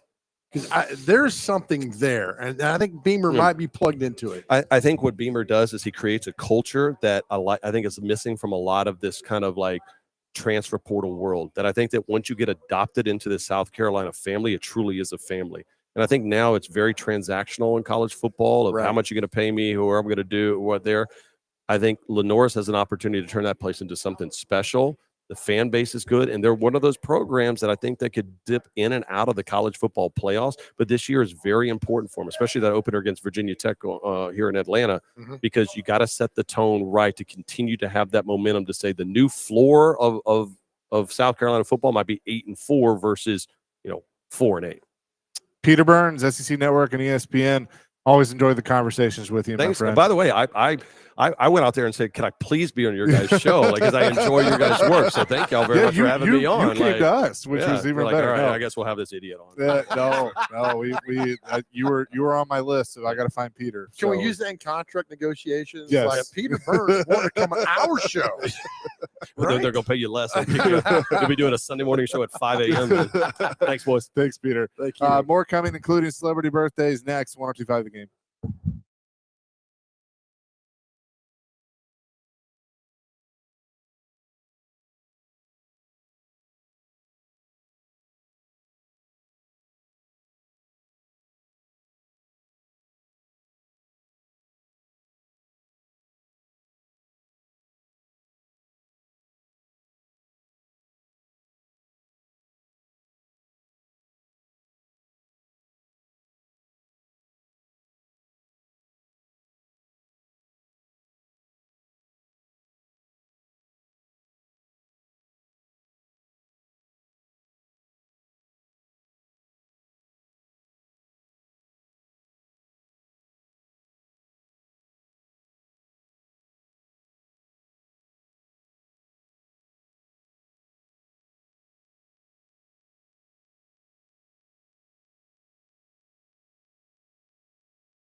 Jason Big Joe, 102.5 The Game, live on Radio Row.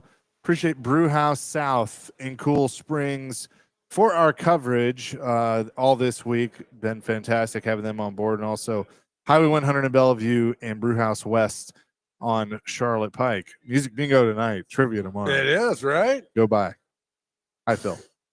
Might make it up there in time. I know. We're supposed to have hopefully Josh Heupel join later. If that happens and the timing works out, we will cut into Jared's show and bring you Coach Heupel.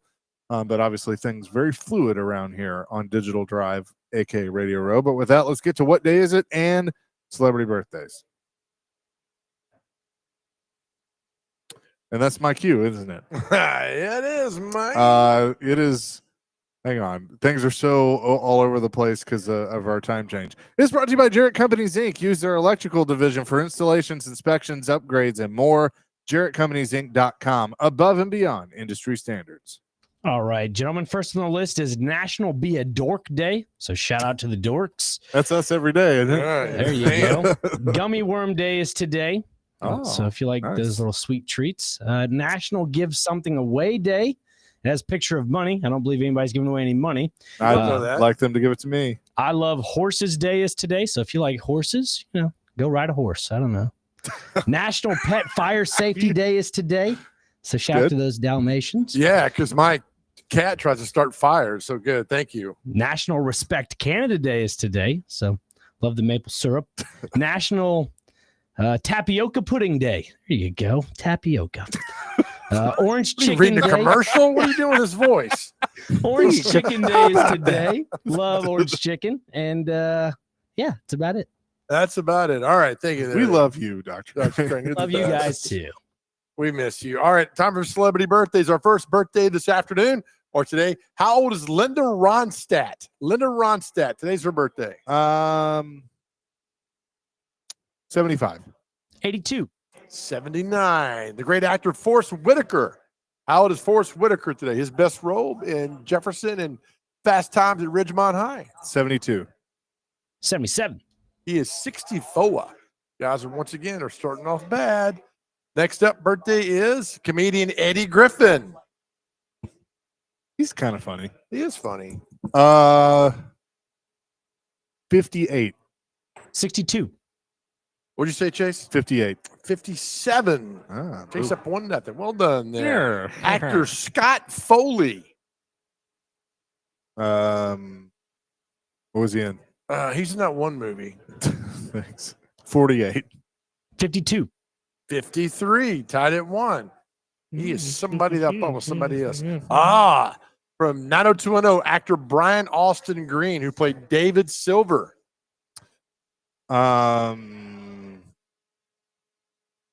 54. 56. 52. Chaser knows his primetime soaps. He's up 2-1. All right, here we go now. Let's see. Drummer Artemis Pyle from Lynyrd Skynyrd. He's one of the few living. 77. 80. 77 exactly. Chase up 4-1. The great actor Terry O'Quinn, who was from Lost and in West Wing. Oh, I like him. Also in Tombstone. He's done a lot of the guest hits too. 64. 72. 73. Now 4-2, Chase. Guitar player Joe Satriani.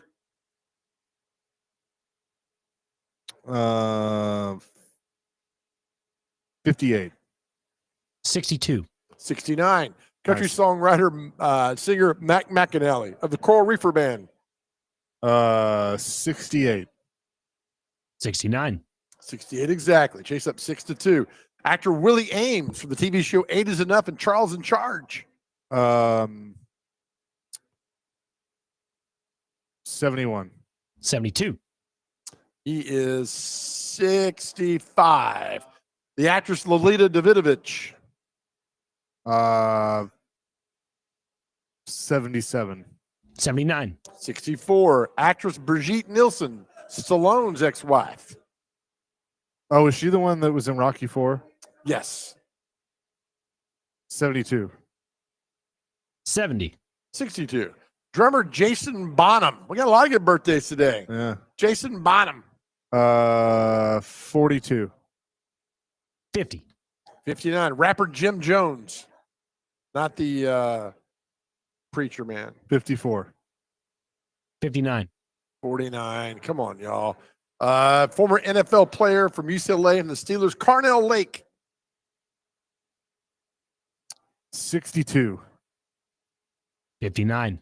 58. 6-3 now. Chase. NBA player Damian Lillard. 35. 36. 35 exactly. Chase up 8-3. 2 left. Hockey player Jonathan Chichu. Hey, Chichu, baby. So like Dennis Miller. Jonathan Chichu. You can stop now. I'm gonna say he is 50. 47. 45. It's now 8-4. Our last birthday, keeping with our wrestling theme. How old, Chase? Dr. Crane? Jesse Ventura. The body. 76. 74. 74 exactly. Nice. Too little, too late. Chase wins 8-6. Well done. Very well done. That is going to do it from our live coverage today, but stick around.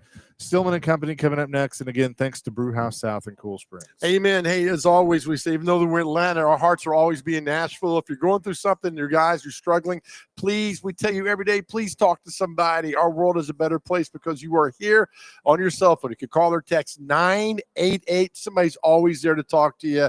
As I just said, our world, your world, our world is better because you're here with us. Your journey sometimes gets rocky, and we understand that, but know that we're here for you. Know that we love you, and more importantly, more than anything else in this world, God loves you. Amen to that. Peace, love, rock and roll. Stillman and Company is next here on 102.5 The Game.